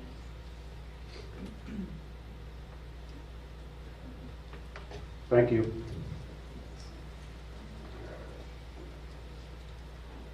The next item on the agenda is 4D, and it's career and technical education update and evaluation. And Mr. Bo. Good evening, President Guerra, Dr. Gutierrez, Board. Thank you for this opportunity to present to you on what is the final day of Career and Technical Education Month for 2023. It's been a good month. We had an opportunity to celebrate the teachers and really kind of motivate them as we move on into the end of the year. As we go through the presentation, we have currently 1,689 students in our high school CTE program. And that number is duplicated in some areas, so you'll see that in a minute. We have 24 teachers. The other numbers, most of these have stayed the same since last year. We are still a training facility for NCCR and AWS. We also offer robotics, one at both middle schools, which gives us another 143 students. So we are, as you see, over 1,800 students involved in career and technical education in Seguin ISD. Our student enrollment by program is here. A couple of highlights that I want to point out. Cosmetology. As I looked back at our cosmetology enrollment in 2017, that enrollment was 43 students, and it was one teacher. We now have 2 full-time teachers, and we have 137 students, and we could have more. We can't have more at the lower level, because if we do, we can't put them in the double block classes at the next level. And so we'll talk a little bit about that as we move forward. The same thing in manufacturing. Those numbers could be higher. And so we'll talk about ideas for that. The enrollment growth that we've seen, though, if you look at 2018 to 19, 1,000 students in our CTE programs, 1,689 this year. I did the calculation. That's a 66% growth in CTE programs in 5 years. This number I'm proud of. This is something I really focused on when I came on board. We have seen our industry-based certifications, which is the CCMR measure for career and technical education, have grown from 7 in 2019-2020, which was the COVID year. We only had 2 certifications that year. We had students who had earned them previously, to where we are now at 84 already for the class of 2023, and they still have 3 months to go. So the goal, the goal in the strategic plan is 20% of the class. We'll see in a minute how close we are. Real quick to recap 21-22, because I haven't been in front of the board in about 1.5 years. We moved it to February because of CTE month. But we had 202 IBCs in the year 21-22 school year. Not all of those are seniors. Some of those were freshmen. And so we'll see those as we move forward. 14.3%, 4% of our graduates last year earned an industry-based certification at some point in their high school career. We also hosted some events that we will talk about shortly again. For 22-23, what we have been able to accomplish, we are in a planning year. As many of you know, we've talked about our PTech program before. We are in the planning year. We're now accepting applications. If you're listening online, we'd love to have your students join our program and earn an associate's degree before they finish, as they finish high school. This year, our current status, I mentioned those 84 students. That is 18.25% of this year's graduating class has already earned an industry-based certification. The goal was 20%. by the end of next year. My goal is 20% by the end of this year. And I think our teachers can get us there. 72 students from the junior class have already earned an industry-based certification, so they're at 15.7%. They've already exceeded last year's graduating class, and they have a year and 3 months to go. 71 students have earned IBCs this school year. Most of those are like the EOCs. You take them at the end of the year. So we've been able to sprinkle some in throughout the year where students have earned them. And Dr. Esquivel mentioned the Habitat for Humanity project. What their group of students did, and that link is there, and I hope you get this presentation. The link that you go to there is to an article that was written about it. Those students in Mr. Rice's construction class constructed 38 walls for Habitat for Humanity. Now, the number 38 matters because 38 walls is a 3-bedroom house. They framed every wall for a 3-bedroom house for a family that is going to get that in benefit. Working with Lone Star Home Solutions, we are planning next year to do 2 or 3 homes. That class is also currently in the process of building 20 beds for a group called Sleep in Heavenly Peace. And they are coordinating with CIS to provide the bedding. Sleep in Heavenly Peace provides the mattress, the box springs, and those go to families in Seguin. That is the commitment, to benefit families whose children may not have a bed to sleep in. Those are being built at the high school in the construction shop. So a lot of good things happening in that program. One of my goals is to have an event a month for our students and for our community. So you see in September we did a CTE showcase. That's where businesses get to see what we do. They come see us, our students present, and our teachers present. Manufacturing Day, students get to go visit different manufacturers. We took 60 students this year. We had our P-Tech kickoff in November. A new event, the Seguin Youth Career Expo. Every middle schooler went to the Seguin Coliseum and got to meet different industry partners that we already have as 8th graders while students learn to choose what is my program of study I want to do. How does it fit with this job? Because I like this job, where does it fit in the programs of study? Then we brought those same middle schoolers to the high school in February for Chart Your Course, where all electives are present. Athletics, fine arts, advanced academics, CTE, all together where those students can get a picture of what is available at the high school. And one of the things I love in this, Coach Daly, athletic director, and I love this. He literally tells these students, if you want to do athletics and band, we'll find a way. If you want to do athletics and CTE, we will find a way. Do not let a coach tell you you can't. And he tells every 8th grader that. That's partnership. And I love that. We had Job Shadow Day last week. Students got to go out in the community. There's another article in the paper about that. One of the resources locally. That's linked on our Twitter account. We have a career fair coming up in March. We'll have between 30 and 40 businesses there for our seniors. So if seniors are choosing to go directly into a career or to work while they go to school, they'll have an opportunity to meet, give resumes. They may be interviewed and hired on the spot. That's what employers are telling us. We meet with all the 8th graders again in April to sign up for classes. And then we're going to do an industry signing day in May where we celebrate those who are going into a career in their chosen area of study. Our future plans, I mentioned the growth, 66% growth.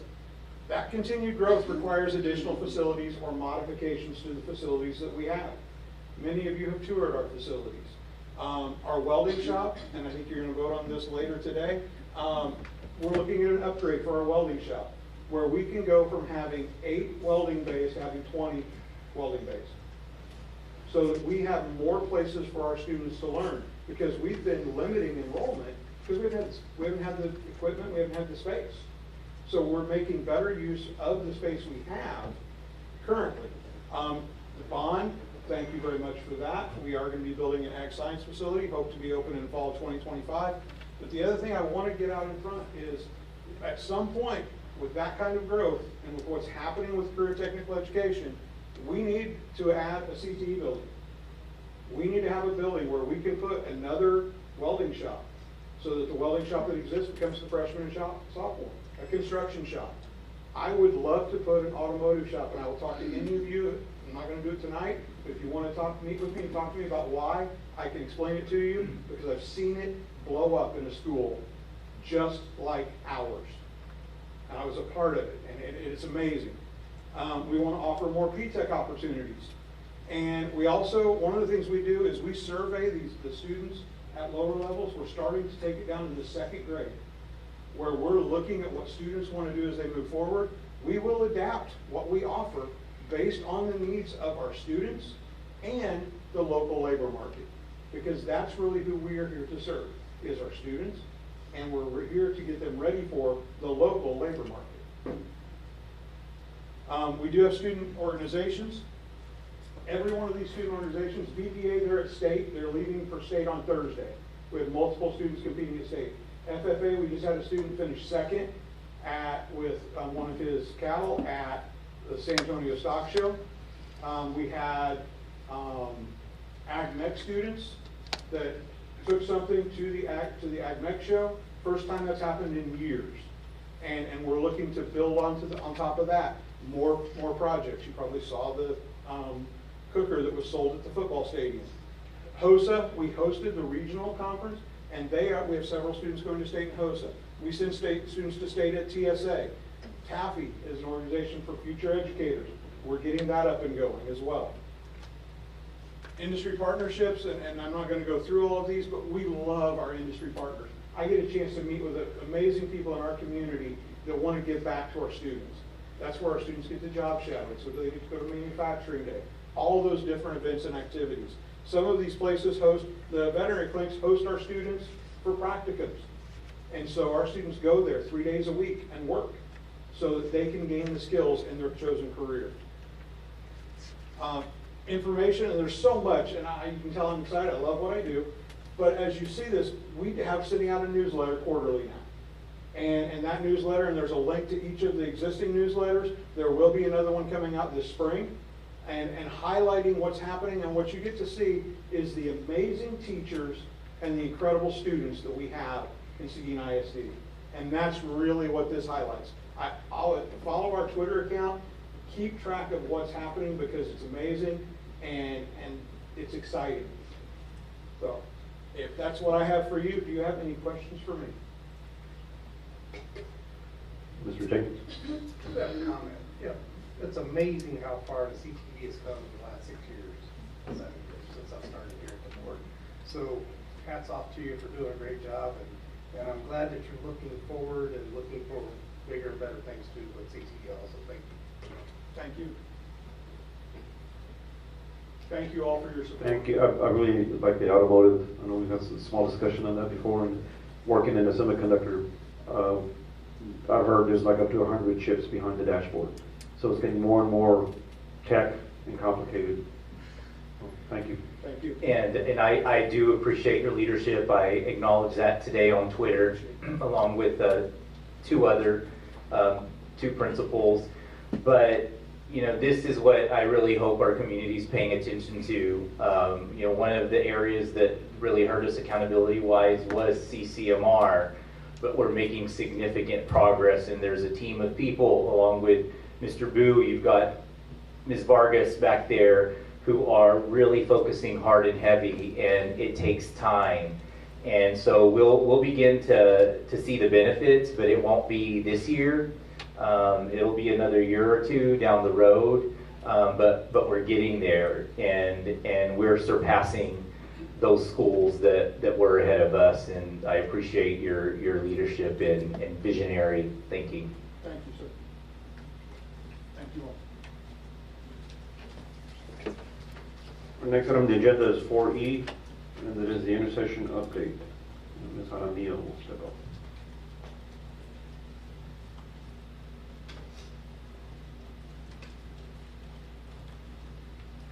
Good evening, President Guerra, Board of Trustees, and Dr. Gutierrez. I am going to do a quick update on intercession. First, we're going to watch a quick video of a student perspective about intercession. So what I like about intercession is that the learning is so much funner, and you get to do it with a smaller group, and like everyone's just it's really fun. I love it. It's just really fun. I love it. That is an AJB student who we just videoed her one day during intercession. The purpose of intercession: help address the decline of student performance, long-term impact of COVID, provide intervention and enrichment, and accelerated opportunities. Really, we want to close the gaps. So our outcomes, what we've seen out of intercession: better relationships with teachers and peers, positive school experiences, academic growth. The big one is increased attendance rates, and I'm going to get to that in a couple of slides. Star performance maintained or increased. So our first year of intercession, we were tracking our attendance every day, and as you all know, in the spring we had some bad weather days, so we were only able to come to intercession one day. That's it during the spring. And so you can kind of see from the fall where our attendance declined when it came to Fridays, right? You can kind of see that trend there. Really our goal and our focus was, how are we going to get what we learned? How are we going to get kids here on Friday? How are we going to get kids to really come all 3 days of intercession, all 2 days of intercession? And so that's really what we focused on this school year, looking at different ways that we can call students in. So you'll see our attendance here. We still saw some declines at the elementary and secondary level during the fall.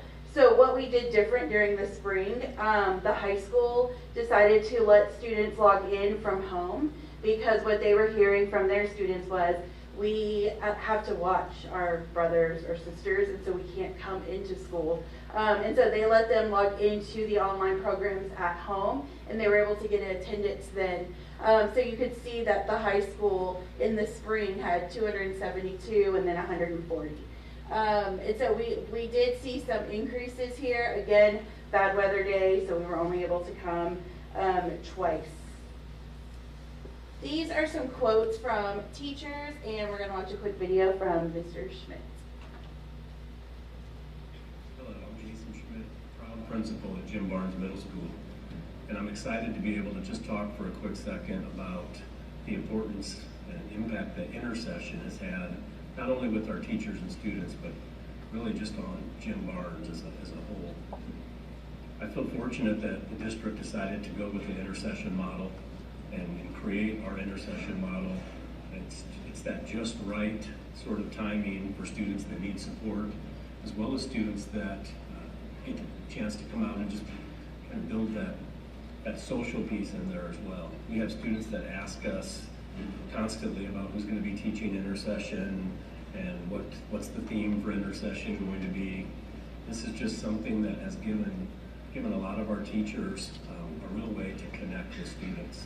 It's also been very timely and important in the fact that it's helped our faculty to bond. So we have parents that ask about it, and our feedback that we got has been consistently positive. We're seeing our numbers trend upward, and all in all, it's just been a true experience that you can't replicate in a normal teaching day. So very proud of the fact that I'm part of this district, and we do support intercession, and I'm looking forward to the next intercession. And so just some of the highlights from teachers: they're able to work on those high leverage teaks. They are able to really build relationships with kids that they normally don't have in their class. That's really huge at the secondary level. They don't see all the kids, right? Like at an elementary campus, it's smaller. They know who all. Intercession last year averaged 19.5 days absent. This school year, average of 3.6 days absent. That's huge. And then the same with Barnes. Average of 13.8 days absent last year. This year, average of 4.4 days absent. Okay, so that's something that we're seeing across the board. Those kids are now coming into school. They feel heard. They feel supported. They know more teachers on campus, and so they're coming in excited to learn. Student 1 showing reading comprehension growth on iStation. Student 2 showing steady growth on math local assessments. Student 3 increased vocab development. based off of iStation. And then you can see the one-on-one support there at the bottom of those teachers with those kids. That's really what intercession is about. Those kids are getting one-on-one support with teachers, with paras, with principals, to provide them the support that they need just in time.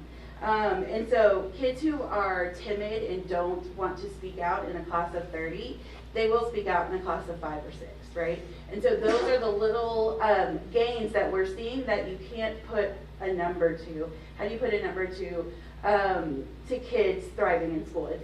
It's difficult.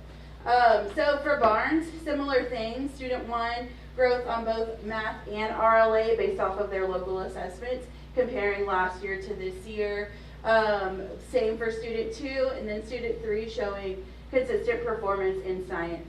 And then that picture down there at the bottom is from Barnes Middle School, and those students are working in a small group with no teacher. They're able to work together, they've all got their laptops out, they're talking to each other, and those kids may not all be in the same class, right? They may be in different classes throughout their normal schedule, but during intercession, they're all grouped together, and you might meet somebody who you didn't know previously. And so with that, we always want to go back to, did we see growth last year? We did see growth last year. 33% of schools across state saw 1 letter grade improvement. In Seguin, 54% of Seguin ISD schools saw at least 1 letter grade improvement, and 27% saw 2 letter grades improvement, right? So we did make gains last year. We did increase, and so we just always want to call that back out. Are there any questions? This is Rodriguez and all the students that attended intercession the last day of the spring semester. Any trustees have any questions? Yeah, I have a couple Mr. Bright? questions. So I'll be honest, I'm the one that asked for this update on intercession. One of the biggest things I was really looking for was how many invitations went out compared to how many actually went. So we asked the campuses to invite 25% of the population and of the campus. I have all their rosters, so I can compile that and share it in board communication. Okay, and then you hit on a couple of things while you were talking about what intercession was really about, but I thought the beginning of it was about closing the gaps. Yes. Right, that's what intercession is really for, is to close the gaps. But it seems like we were highlighting attendance and teacher-student relationships. Now, obviously with attendance, the more they attend, the better they're going to do in school, and we close the gap that way. But I'm not seeing the data there to support this program. Right. Let me interject real quick, because I don't think the focus is on attendance per se. I think it's had students who have gone to intercession, what we've seen is an impact on attendance. It's really hard to quantify the data on students, because every school, every classroom, they're working on very different data sets. And so it's hard to quantify how individual students are growing, and because intercession looks very different by school and by grade level. So it's hard to just have a one-size-fits-all and to say, okay, so we can say that our 3rd graders all grew, because you could have had students that were just working on 5 specific math skills at Vogel and maybe 7 very different math skills at Pot Lawn. So that's where it's hard to quantify. And so when we try to decide how do we get that data, well, let's get some random samplings of kids who have been consistently, and let's look at how they have showed progress in various subject areas. Because it's really hard, it's hard to just quantify. It's not a one-size-fits-all. That's where the difficulty is. What we do find, and I think that the data, as far as most of the students, especially at the elementaries and the middle schools, who are invited and that parent contact is made, most of those students come. It's a high percentage, and we can get that data. It's really difficult to measure because it's almost individualized per student, and it may be based off of an interim, it may be based off a common formative assessment. It might be based off of a benchmark. It might be based off iStation. And so it's hard to, as I said, quantify it because students are all at different places. And in some cases, one parent said, well, my student is passing everything, and they passed the STAR, and they were invited to intercession. Well, we see potential that your student can get from meets to masters, and so in some cases, it's identifying those students who are so close to getting from approaches to meets or from meets to masters. It's not always students who are in need of intervention. And so when we try to think of how do we best get the message across, it's very difficult to quantify it, and it's also still too early because we're only in year 2. And so we thought about, okay, how has overall growth looked? Well, most of our campuses showed growth. Was it 8 out of 11 that moved up a letter grade or 2, including Barnes that moved up? Our elementaries did exceptional, and they had huge attendance at intercession. I think that it's just one factor of many, and of course, our secondary schools just identified some of the structures that they put in place to support that growth. It's not just intercession alone, so it's really hard to say, okay, well, let's look at all the 100 students at Rodriguez who went to intercession for the spring. Let's look at where they are. If we look at iStation, not all of them were there for iStation. Or if we look at, okay, well, let's look at how they perform on this next assessment after intercession. Well, some students were there for different reasons, so it's very hard to say we're going to look at one data set because we didn't use one data set to determine if a student was going to be invited to intercession. Yeah, the variables are so vast, right? And so that's where I had asked for those 5 students, and Ms. Miranda pulled all of the data. But it's hard to say that intercession was the reason student 1 grew in math and RLA on local assessments, right? Because there's intervention during the grow block, there's the freckle intervention that they may be doing at home. All of those different variables will play into the growth of a student, and so that. But I think we can certainly take additional random samplings, but I think after this year, once we have a good gauge of how our schools perform, we can say, okay, so all of our schools or most of our schools showed growth. We think that perhaps intercession is having a positive impact. If that is not the case, then we have to reevaluate that. And we took a lot of teacher feedback through a thought exchange, through our teacher communication council, because their feedback was honestly the most important before taking it to the community where they had an opportunity to give feedback on intercession. And keep in mind, 1,000 people participated in the survey, and less than 20 provided commentary, negative commentary on intercession. I think it's still relatively too early to gauge, it being year 2, and it was also our second year in which it was disrupted as well because of winter weather. I hope that explanation makes sense. I know it's a loaded response. It's because our teachers utilize different forms of data to make a determination as an individual teacher or a grade level, how they're going to provide invitations to their kids. I think my biggest thing on this is that we're inviting 25% of every campus. So overall, average 25% of the district gets invited. The other 75% of the district still has to figure out childcare or something during that time period. And I get that, but we can't force all of our staff to work. It's also a time for our teachers to tag team, and half the team says, you know what, I'm going to do intercession in the fall, the other half is going to do it in the spring to have a break.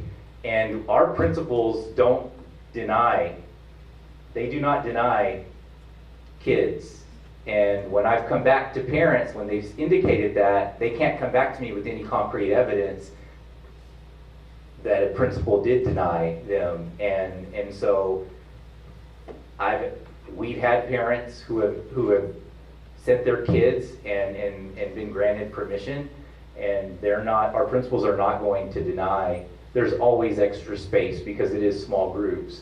They're not going to deny a student learning and send them home or keep them from being dropped off. And we understand that there are childcare issues, and there are students who attend who they don't have childcare, they do not need the additional support, but yes, drop them off. We're going to give them some extra days of learning. And I do believe we've got to put things in perspective. If there were really significant challenges to intercession, wouldn't our parents have let us know in that survey? I mean, there was an opportunity to give us feedback, because we took that survey back to the Teacher Communication Council yesterday, and we shared the feedback with the Teacher Communication Council. And if we were to get some surprising data, then we would revisit any area, not just intercession. But we understand the struggle, and that's why we've not entertained a 4-day week, because that would not be something our community is ready for. And we were prepared to make adjustments after that survey. Are there any other questions? I have a quick one. Okay. Are we using this intercession to meet the requirements for HB 4545? Yes, it is one of the ways that we do meet requirements, but you don't have to be a 4545 student to get into intersection. And I think that we also have to keep in mind House Bill 4545 has put extreme additional responsibilities on our campuses to provide that intervention. And so this is a way that we can meet that requirement as well, because it's so challenging to build in enough time during the day and to get kids beyond school hours. It's a way that we can help meet some of those minutes where we have to provide that support to students who did not pass one of the STAR tests. Go ahead. I guess it's for Dr. D. You said logically you had 1,000 participants in the survey, is that correct? And only 20 were negative? Less than 20. Okay. That's pretty amazing, 1,000 people respond to a survey. I had a question about the elementary intercession. So this last time it was just grades 3, 4, 5. What do you think that will continue, or will we go back to? So that question came up at TCC yesterday. Yes, and the days are running together. Yes, that did come up because teachers like to go teach either fall or spring. That's something that we're going to discuss during SLT next week, because the teacher did bring that to our attention. So I don't have an answer yet, but. Any further questions? Thank you. Now we'll move along to item 4F, which is the Seguin ISD bond construction update. Tony.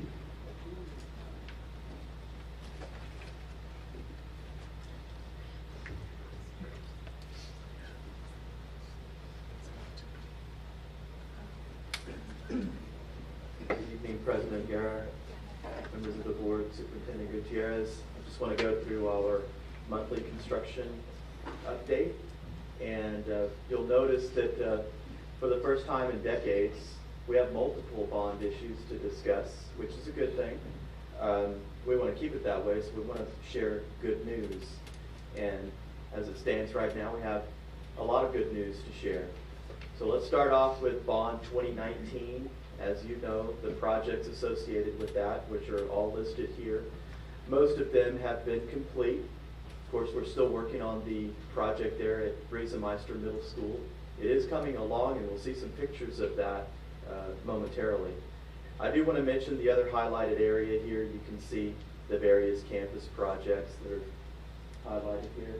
We've got two large projects which were not originally scheduled from these bond proceeds, but because of interest earnings and savings on other projects that are no longer going to be needed for the AJB project, which is the only remaining project, we use those residual savings and interest earnings for projects that are associated, do fall in line with the original proposition. So they still fit what the voters earmarked the funds for. And so what they are is that 4 classroom expansion at Ball, that pre-K center that we just saw a nice presentation from the campus administration. We realized that program is growing, and that's a good thing because that means the district is growing. 4 classroom expansion will happen this summer. And then at Vogel, that campus has always been on a septic system. And you can understand why, where it was located. But now with the neighborhood there, we're able to, at a cost, tie into the city sewer system. We're planning to do that this summer as well. Here's a picture of some work that's happening. It's the foundation work at the entry, at what will be ultimately be the primary entryway to the A.J. Briesemeister Middle School. You can, as it appears to the novice such as myself, it looks like there is a long way to go. But I am assured by Mr. Pizzagna and our architects that this work will get complete in no time at all. So to construction crews, this is right where they want it to be.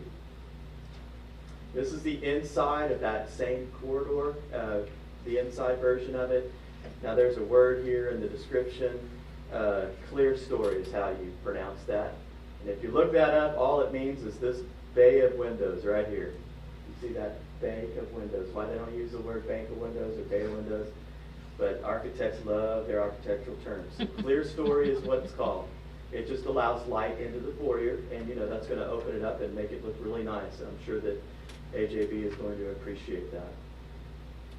This is framing work that's going on in the library space, and even as we speak right now, it looks vastly different from this, just from the picture that was taken just a few short weeks ago. Here's an interesting thing, if you haven't seen it already, take a drive up 725, and just on the other side of McQueenie, you'll see this sign posted in our new 25-acre tract, where we will have our future McQueenie Elementary campus. Let's move on to Bond 2022. These are the projects. It's unchanged from last month's report. It's published, so you can look that over. All of those numbers should look familiar to you. Total of $131 million. I'm also sharing with you each month the master schedule. The reason for that is because that master schedule, as we get into design and we go out for bids and things change, then this master schedule might be subject to some adjustment. And I'd like to repeat that to you every month so that your eye can see the adjustments, if adjustments are made. And if they are, I'll bring them to your attention. As it stands right now, it's unchanged from what it was last month. We are going out in the next, actually, we've decided to go ahead and push this forward. It says 1st March. It meant the first week of March. Initially, our plan was to go out on March 7th. But we're actually going to go to the market on March 2nd. Speaking with Victor Quiroga, who was here just a short time ago, I think our last board meeting actually. Speaking with him, the market is favorable for us right now, and we want to strike while the iron is hot. And so we're going to go out March 2nd. Some of you may be aware of the fact that the permanent school fund is something that school districts rely on historically for improving their credit rating when going out in the bond market. We do not have the benefit of that permanent school fund because of some limitations that the state has exceeded. It's nothing to do with Seguin ISD. Every district in the state is in the same boat we are. They're going out for bonds right now. The good news is that we stand on our own credit rating. It's a very strong rating, and we should not be heavily impacted by the fact that we do not have the permanent school fund as a credit support. Our official rating as of just this last week, according to Moody's, is AA3, which is very strong for a district our size. Bond 2023, looking ahead to May 6th, Just giving you an indication, reminder, another place to look, should somebody be nosing around, where are the early voting locations going to be? This is where it will be. I want to assure everyone that additional precautions are being taken. The area that will be associated with their voting will be isolated from students and staff, completely secured, and have additional security on site, both from the district standpoint as well as from the elections office. These are early voting times as they stand right now. There is a potential for a minor adjustment. I don't have the definitive answer on that at the moment. As soon as I do, I'll make that known to all of you. But it's going to be I think the time will stand exactly as it is right now, but there may be some other adjustment that is pending. Happy to answer any questions you might have. Just a quick question. At Rodriguez and the other school, Barnes, will that be in their library? So I believe so, yes. Is it the library in both of those campuses? It is the library in both of those campuses. One at Barnes, they can go into that through that side entrance, and so there's no need to go into the school. At Rodriguez, there is no need to go into the school. They go in through the foyer, and they'll go left into the library. Of course, the PAC, there's no need to go into the school. You can close down the gates as well to ensure safety of the equipment, and because there's also always anxiety surrounding voting that's happening at campuses, and that's why we had moved away from the voting in the past, but we see a need to bring voting back on campuses to offer convenient locations for our voters. Thank you. Any questions? Thank you, Tom. The next item is 4G, and it's the Seguin ISD Strategic Plan 2025 monthly update. It's Mr. Cantu.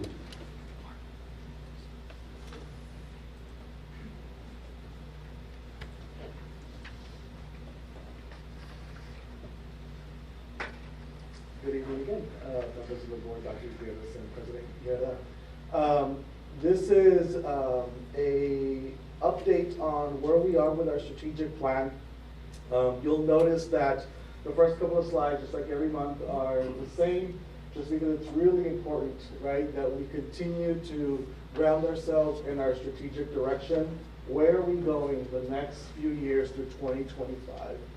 And so we have our strategic priorities that lead our way, which is creating future-ready students, supporting and valuing our staff, developing relationships with our family and the community, and building a thriving learning community. I was so proud, I got a text in a little bit, to see that Ms. Riley outlined her presentation outlining the strategic goals. That probably only makes me happy and Ms. Tate happy, but I saw the connection and I was like, yes, we're making progress. I'm always asking myself, if this work doesn't move down to the campus level and into the classroom, then we're missing the mark. And so that just reinforces that we're doing good work. So our board update here looks a little different. In the past, we had only shared the fall items. You'll notice that now your screen is divided into two. The things that happen in the fall and the things that we're going to launch into the spring. So you'll have the December status, and then now you'll have the January status with where we are on track or nearly off track or completed. So for CCMR, you can see in the spring item, there's two things that are already completed. It was training that happened across the district and at the high school, but they are on track with the other areas. We will hear an update from our curriculum and blended learning task force. HR and staff culture continues to be on track with their items here in the spring. Our community engagement task force didn't have any new items, so they're just continuing the stuff that they started in the fall. Our whole child had one new item, so that item is on track right now. Our discipline and safety task force didn't have anything new. It was things that continue into the fall, but we remain on track. And then our facilities task force has two items.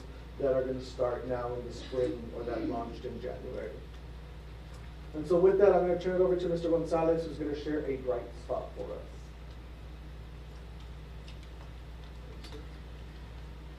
Good evening, trustees. Dr. Gutierrez, President Guerra.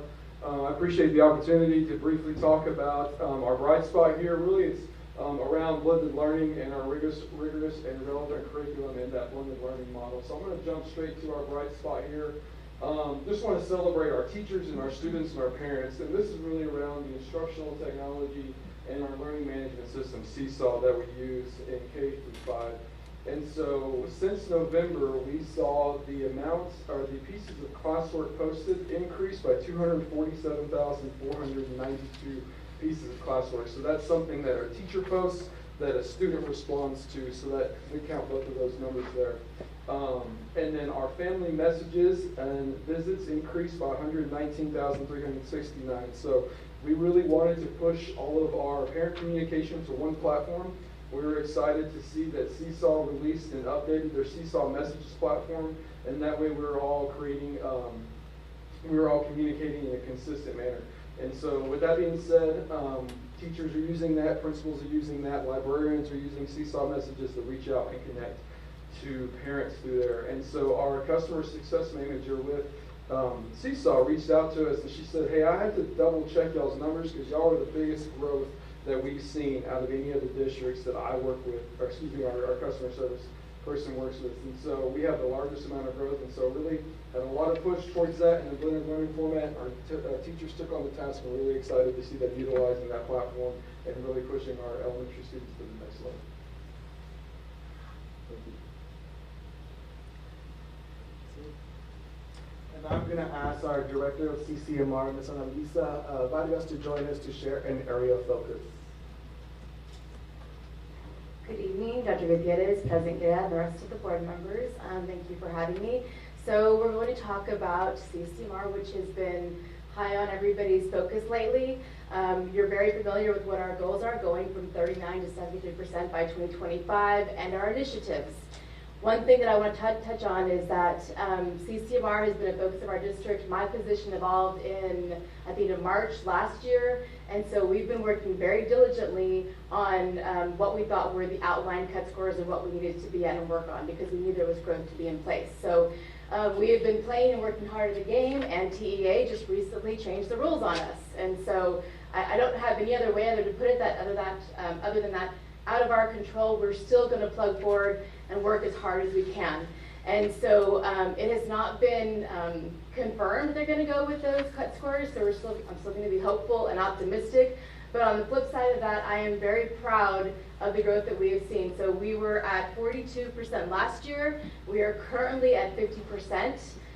So we would have been at a B under the current cut scores that have been in place for the last 5 years. If the state decides to not change the scores on us, then that looks really good. There's growth. Regardless, there's growth from 42 to 50% despite the odds that we've come against. And so if they go forward with the cut scores, it'll look a little bit different.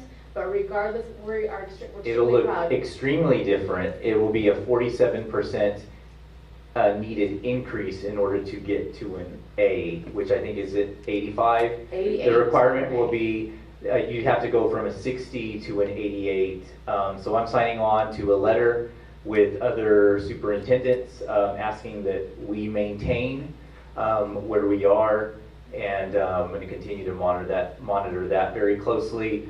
But should they make that significant of a jump, it's going to hurt Seguin ISD, but it's going to hurt a lot of other schools. Correct, and so the state average right now is actually at a 65, and so just to give you put that in perspective, the average for across the state for districts is 65, and they're wanting to move to an 88 for an A. So just to kind of give you an idea of what that would look like and put things into perspective. So we have seen some growth on our end, so we're going to still move forward and work as hard as we can. We may not see our work, as Dr. Gutierrez mentioned earlier, this year or next year, but 50 is an increase as far as what we were last year. In addition, in December, the state also released some revisions that they're going to do for middle school CCMR. And so they've released some TEKs that they want to see in place in either 7th or 8th grade. And so that's important. So we've already met with middle school leaders, their department leads, their PLC leads, to talk about what that's going to look like next year, because that will go into effect in August 2025. And so what the state's wanting to see is that we put in place opportunities for students to be exposed to college and career exploration, college and career understanding and awareness, what that means. And some of those things are already in place, but there's very specific TEKs that we're going to have to look at, and that we're working with both of the middle schools. And so we did meet last week as a team to discuss what that's going to look like on a short-term level and a long-term level as well. Don't want to add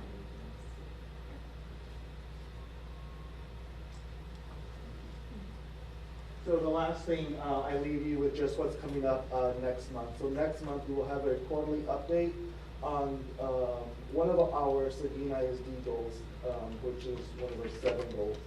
So we'll bring that to your attention next month. Any questions that you have for myself?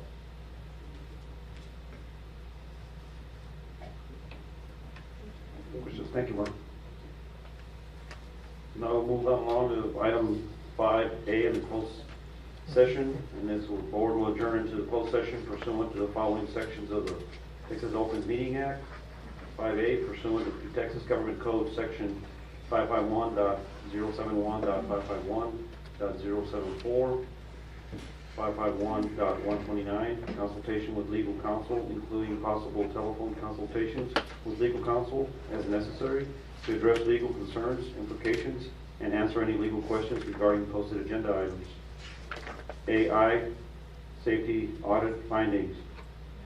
5B, pursuant to Texas Government Code Section 551.074, discuss personnel matters, including appointment, employment, evaluation, reassignment, duties, discipline, or dismissal of employees. C, pursuant to Texas Government Code Section 551.072, discuss the sale, purchase, exchange, lease, or value of real property. So it is 9:08, and we'll close the meeting, and we'll go into closed session. We'll take a 5-minute break.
Okay, it's 9:59, and then we are reconvening to the open meeting.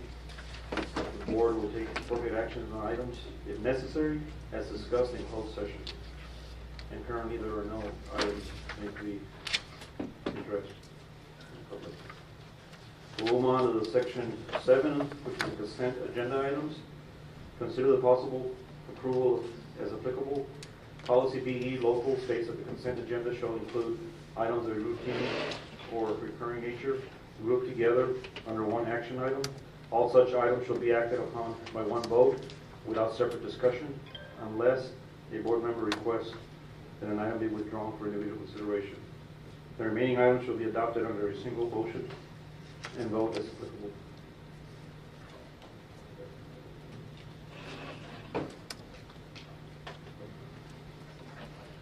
Seven A, approval of board minutes, a regular meeting, January 24th, 2023, and Team of 8 training, February 7th, 2023. Item B, approval of tax collection reports for January 2023. Item C, approval of proposed budget amendments and financial statements for January 2023. Item D, approval of donations received January 2023. Item E, approval of Technology Department Fiber Internet Access Services. Item F, approval of district-wide special education services, RFP 21-09. Item G, Seguin ISD resolution regarding the Office of the Governor's Truancy Prevention Grant. Item H, information regarding purchases to the PACE Purchasing Cooperative for a total cost of $61,465. Item I, acknowledge Public Information Act request, January 2023. Do I hear a motion, or does anyone want to pull the item out? Mr. President, I move for approval of the consent agenda. Motion has been made by Linda Duncan. Do I hear a second? Second by Carter Jenkins. Any discussions?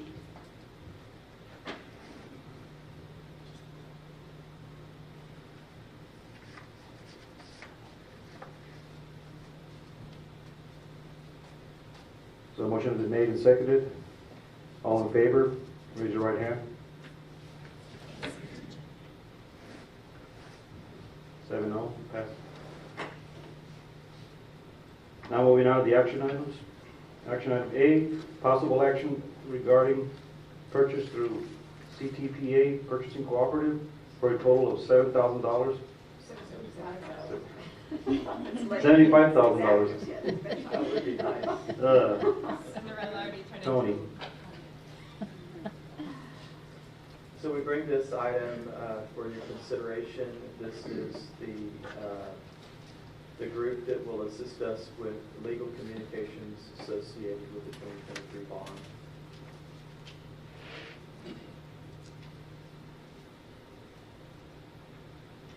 I move that we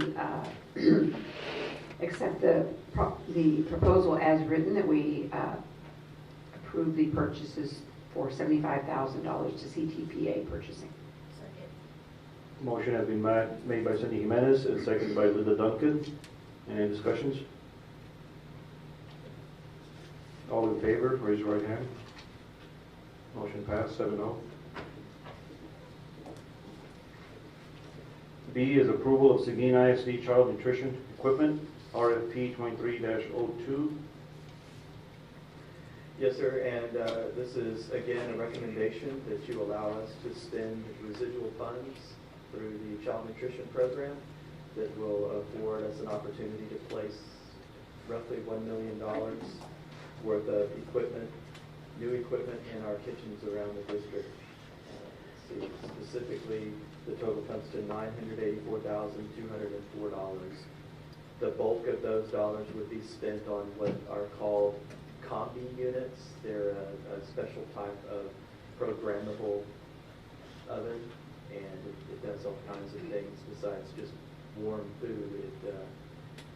It steams and heats, reheats. It's just a very powerful tool. We've got a couple of them in our high school, we've got some in our middle schools, and now we'd like to duplicate that effort elsewhere because they're so versatile. They're also self-cleaning, which is I'm sure the ladies. well received by our staff, yes. Do I hear a motion for item 8D? Mr. President, I motion that we approve the contract with First Choice Restaurant Equipment. Motion has been made by Cindy Jimenez and seconded by Denise Crittenden. Any discussions? All in favor, raise your right hand. 7-0. Item 8D, adopt a board resolution extending. Item C, adopt a resolution for the assignment of fund balance. Yes, sir. And the item we have here for your consideration for a fund balance assignment has to do with the expansion of the additional welding bays in the CTE area at the high school, which was referred to earlier by Mr. Booth. This would expand your available bays to an additional 12 bays, bringing you up to 20 bays. We do have the majority of the equipment.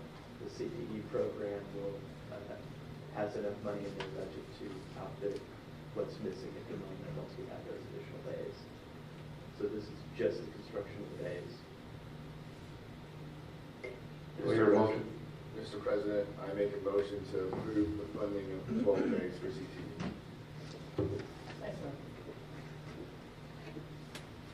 Motion has been made by Mr. Bright and seconded by Mr. Amador. Are there any discussions?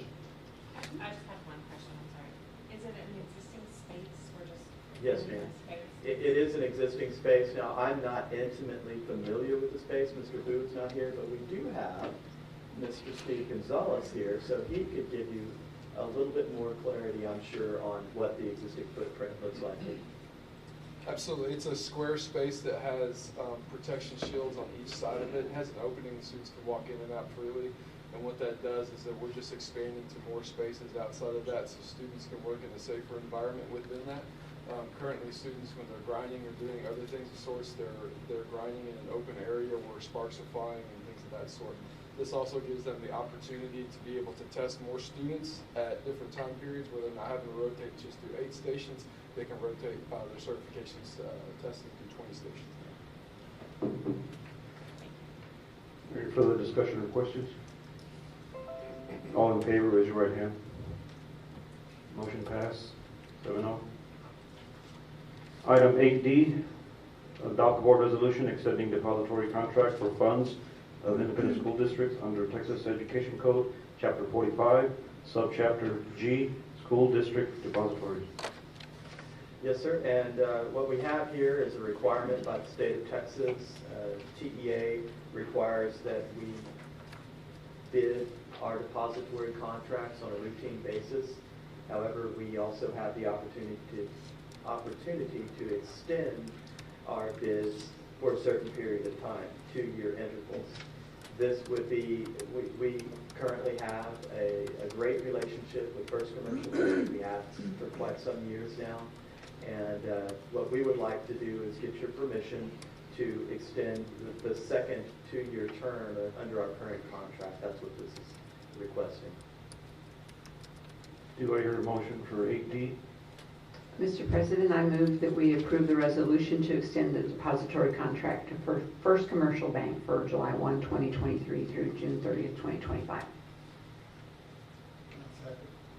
Motion has been made by Cindy Jimenez and seconded by Ben Amador. Are there any discussions? All in favor, raise your right hand. Motion passed.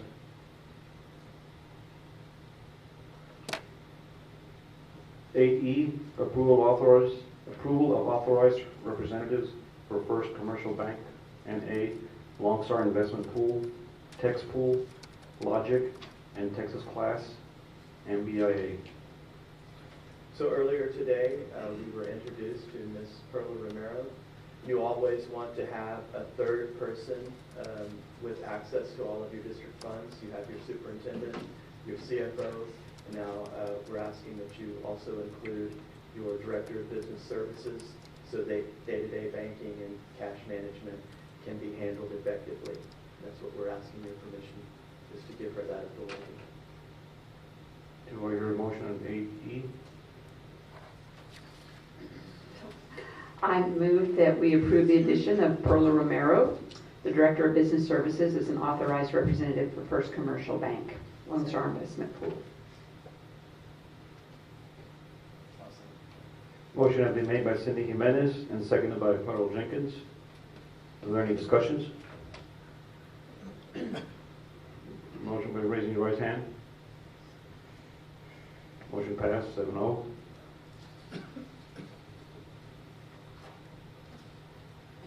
8F, adoption of resolution stating review of investment policy and designation of investment officer.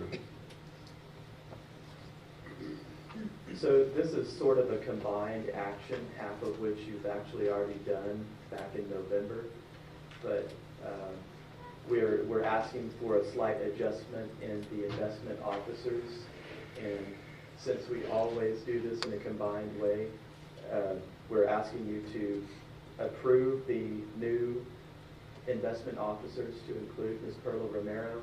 At the same time, approve the fact that these are our investment policies. There has been no change.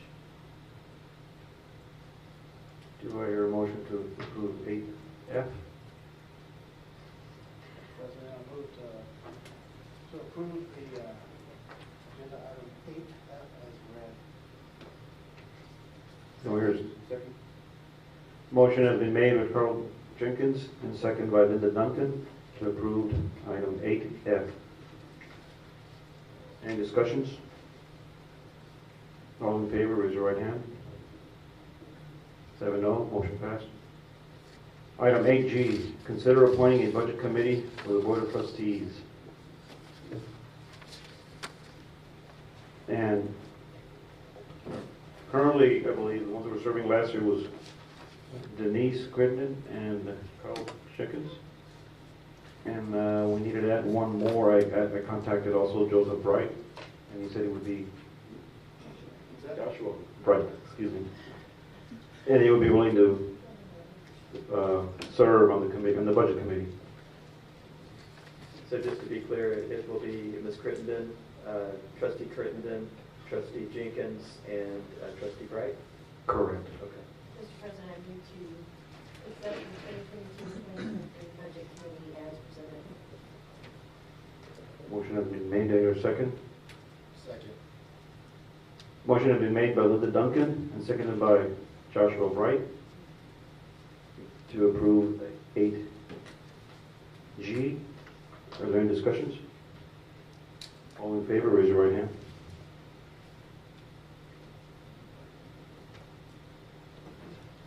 Now we'll do item 8H, which is the approval of the school calendar for 2023-2024 school year. Good evening again, trustees. In your exhibit, agenda exhibit, you have a sample calendar, sample one. Back in January, the Teacher Communication Council, we worked with them closely and went over several calendar scenarios. They came up with 2 calendars, the one you see in your exhibit, and then sample 2, which was included in the survey that went out to our school community and stakeholders. And the sample 1 calendar was overwhelmingly, well, 56% of our respondents in the survey preferred this calendar. So we've included it for your consideration this evening. It's a very traditional calendar, very similar to the calendar that we're in right now. The sample 2 option that was provided for consideration had Christmas starting a little bit later in December, going into Wednesday, with the break starting on a Thursday in December before Christmas, and then having that holiday break go a little bit later into the first week of January. We didn't include that as an exhibit because that one lost. So you had 1,000 people respond to the survey? Yes, ma'am. Based upon English respondents, I'm doing the math in my head, we had 18 respond to the Spanish portion and Oddly enough, it was exactly 1,000 people who responded, participated. 241 left comments, which ran the gamut from just a lot of different comments. We're not going to see the results of that. We got it. We emailed those to trustees back on February 15th. They were posted on social media last night, and when the Teacher Communication Council met yesterday, we also reviewed the survey results with them. Essentially, TCC reported back that their campus staff were essentially split between the two calendars. They could go either way. And then, of course, we did include all of our employees in communication that went out, encouraging them to take part of the survey. So staff had the chance to vote. And we thought it would be good for just to be as transparent as possible, and we shared the results on our social media with our community so that they could not just see the overall results, but to also read the comments if they had the spare time to go through them. But we just felt like it's a very important decision, and we received a lot of feedback by way of that survey with 1,000 participants that it was appropriate to just be transparent and share all with our community. Mr. President, I make a motion to adopt the 2023-24 school calendar as presented. Motion has been made by Cindy Jimenez and seconded by Ben Amador to approve the calendar. I have discussion. Go ahead. So, based off of earlier what we talked about with intercession and approving this calendar, we're approving intercession again for next year. We're still leaving out 75% of the district.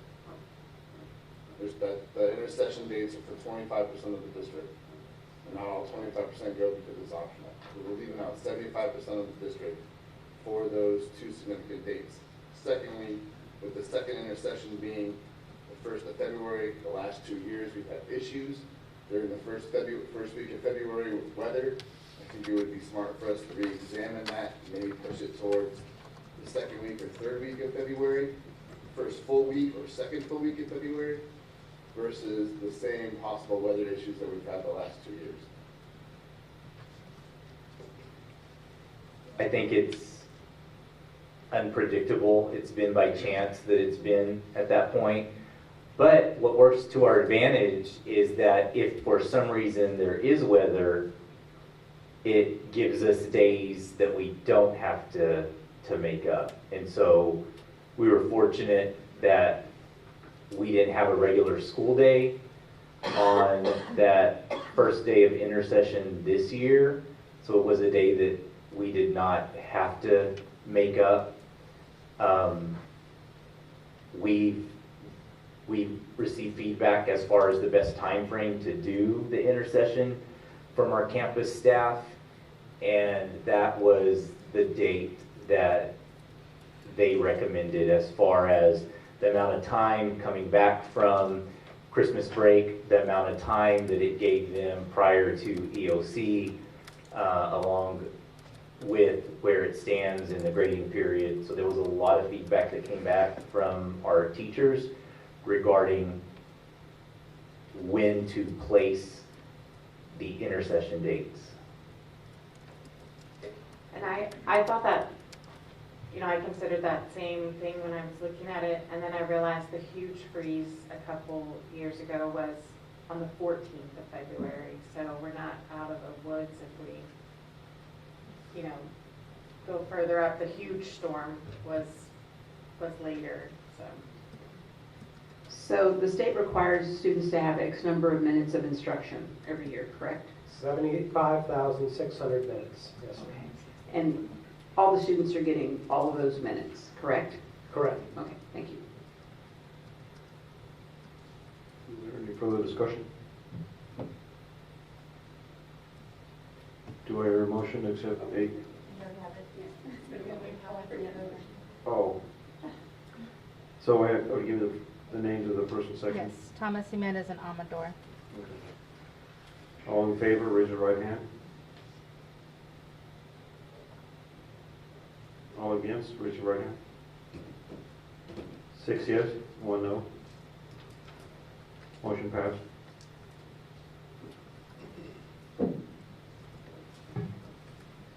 Item 8I, approval of retention stipend for existing employees. Cindy Moreno. Good evening, Board of Trustees. Once again, we are bringing for your consideration a one-time $1,000 retention stipend to existing classroom teachers and a $500 retention stipend for all other employees of the district. As you all know, we've been having considerable challenges with filling vacancies and turnover, so we're hoping that with the employees that we currently have that have not tendered a resignation, that they intend to be with Seguin ISD, and we certainly want to show that we appreciate that loyalty to the district. Mr. President, I move that we, gosh, it's really, I move that we accept the retention stipend as presented. Motion has been made by Linda Duncan. Do I hear a second? Motion has been seconded by Joshua Bright. Are there any discussions? And it may be a question for Tony, because it may be a budget thing. I just want to know why we didn't have to approve the other stipend, the one for teachers getting out of their contract early on. I don't know what to call that, I'm sorry. Resignation. Yeah, for tendering the resignation during that specified time. Because of the amount that it was going to come out to, we did not need approval. Am I correct? You are. So I guess my question is, what is the amount that this is going to affect the district? I would, our estimate is approximately $1 million. And That's what it turned out. When will this money be paid out? In their first check. In September. Okay. I'd like to give a little bit more clarification on where those dollars are coming from, Mr. Hilbert. Sure.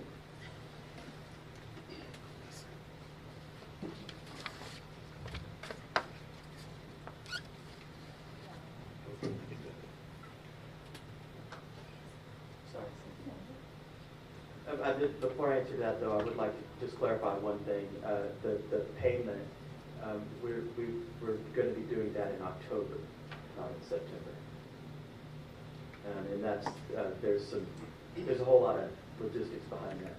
So I want to make sure that that doesn't get out wrong. So October, for anybody who might be listening. And then what's the question I'm answering now? How we're paying for it? So we have some residual ESSER funds. We've already used ESSER funds for a similar initiative. We have some that we may be able to use that. I don't know that definitively right now. Most likely we'll end up doing a fund balance assignment that we would bring to your attention for approval, but it would be next month. I didn't want to be presumptuous and bring it now if I don't even know that it's approved to do it. So that would be after the fact. But I do feel like through our ESSER funding, we still have enough residual to come close to covering that.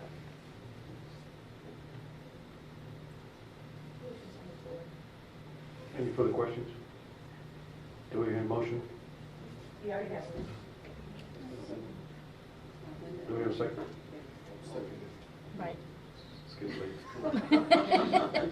We're So you wrote that down. have Duncan and Bright. If there's any further questions, we'll take a vote. All in favor, raise your right hand. Motion passed. 8-7-0. Thank you. Item 8A, personnel action, professional employees. Yes, sir. We'd like to bring to you all to recognize and acknowledge our resignations. We do not have any new hires for the 23-24 school year yet, but we do have resignations that have taken advantage of the early incentive.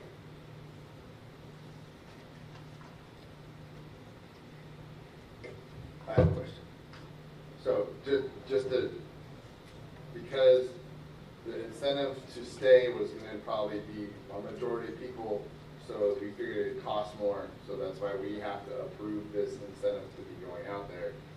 Our educated guess that we wouldn't have that many people, and we're only looking at like 34, so it's only like $34,000, right? So we didn't have to approve that offer going out. Right. Because it wasn't gonna be high enough. Yeah, CH local outlines what we need to come to the board for as far as approval. And not all of these on this list are 1,000 because for some, it was at a later date, so it's 500. So it was a time period where it was 1,000, and then up until January 30th to February 10th was 1,000, and February 13th to the 28th was $500. Thank you. So I see we're being asked to recognize and acknowledge this, right? Because I don't really approve of all these people leaving. But I make a motion that we recognize and acknowledge the new professional hires and the resignations. There are no new professionals, so the resignations as listed. Motion has been made by Cynthia Jimenez on item 8J. Do we hear a second? Van Amador, seconded. Any discussions? Yes, I just want to point out we did this several years ago, and what we found last year, we received a lot of late resignations, which really put us in a very difficult position trying to hire in June and July. It was very difficult, and it's becoming more competitive because there are fewer teacher candidates out there, whether coming from traditional teacher preparation programs or alternative certification programs, and you're seeing teachers leave the profession. We felt that it was important to do this so that we could give our campuses the opportunity to begin hiring early, like in March, to start building their teams. It's not to push people out or to encourage people. If people were already considering that versus waiting, this would incentivize that decision to happen earlier. And in fact, principals have shared how appreciative they are because they're going to be able to hire for some bilingual positions or special ed positions that are very hard to fill, and they had to fill those positions very late in the summer. And so this is going to help us be able to recruit early. I just had a comment. With the other HR friends surrounding the districts, is this pretty common? This seems to be an unfortunate trend. Unfortunately, yes. So, Mr. Bright, did you say there were 34 listed? You counted? Yes, ma'am. And just a quick look at it, it looks like 14, which is almost half, are just leaving to go to another district. So when they leave, do they give some type of an exit interview? Do they tell us why Yes, they're ma'am. And I've been following up with every resignation that comes through. I ask, is there anything that would keep you in Seguin ISD? A lot of what I'm seeing is they are relocating. If they are commuting, they're trying to stay closer to their hometowns. We had quite a few that are taking this opportunity to stay home with their children. Just varying. Yeah. Well, 14 of them say they're going to a new school district, so it makes me wonder what's so green at the other school district other than a short drive. That's a big deal for some people. Yeah, And we lost a lot last year because of gas prices. We had a lot of teachers that lived in San Antonio, and that does continue to be an issue. And one of the things we struggled with in Seguin is housing, and there's not enough affordable housing, and so we don't have a lot of teachers who live here in Seguin. That's changing though, and so what we've seen is as soon as a teacher secures a job in East Central where they live, or Comal, and Comal is huge, or San Marcos, they jump on that chance, especially if they have younger children, because they've got to try to figure out the child care, pick up, drop off, after school programming. But HR is making an effort to have those conversations to really understand and see if it's You know, is it a personal issue? Is it an issue with their current assignment? Is it something we can do? We want to know what we can do to keep every teacher who is making a decision to leave. And it's going to get better for us because what we are seeing is more housing, and we are seeing more teachers who are living in Seguin, but there's still that significant percentage of teachers who live in other school districts, and they're making that commute. They were aware of the possibility of the retention stipend though too, right? Like, did we make that known to them, that there was a possible retention stipend coming? No. We communicated the plans for a retention stipend a couple of weeks ago.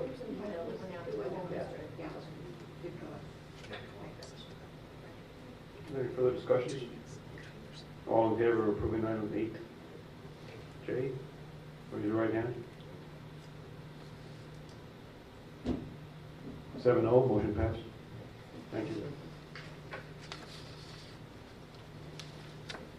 The next item on the agenda is the board comments and requests. This is where if any board members have any comments or request any information, they can bring it up at this time. I don't have a request for information, I just have a request. When Ms. Riley was showing her video, I could barely hear those kids, and when Mr. Schmidt was on the video for intercession, I could barely hear him. Where is the speaker in this room, and can we get a bigger or louder speaker or something? So am I the only one who can't hear these things? So I don't know what we need, but we need some kind of push if possible. Thank you. I'm sure. Speakers from the Marriott I'm sure a tech department will look into that. I just had a question on the report, the TAP report that we get. Usually the book. Is the TEA making it any easier for us to, like any software that's available, and if it is, I'm sure it's not cheap. What we can commit to is simplifying it to like a couple of pages. But the taper report is released on a paper taper, and it's also released electronically. And the electronic version has tabs for each of the sections that the paper taper has. It's searchable, but it's not necessarily any easier to read. It just breaks it up, star performance, CCMR performance. So it's a little easier to navigate because it's in smaller sections, but it's still the same data. You can't necessarily like run any reports from it, but you can search certain things. So that is available as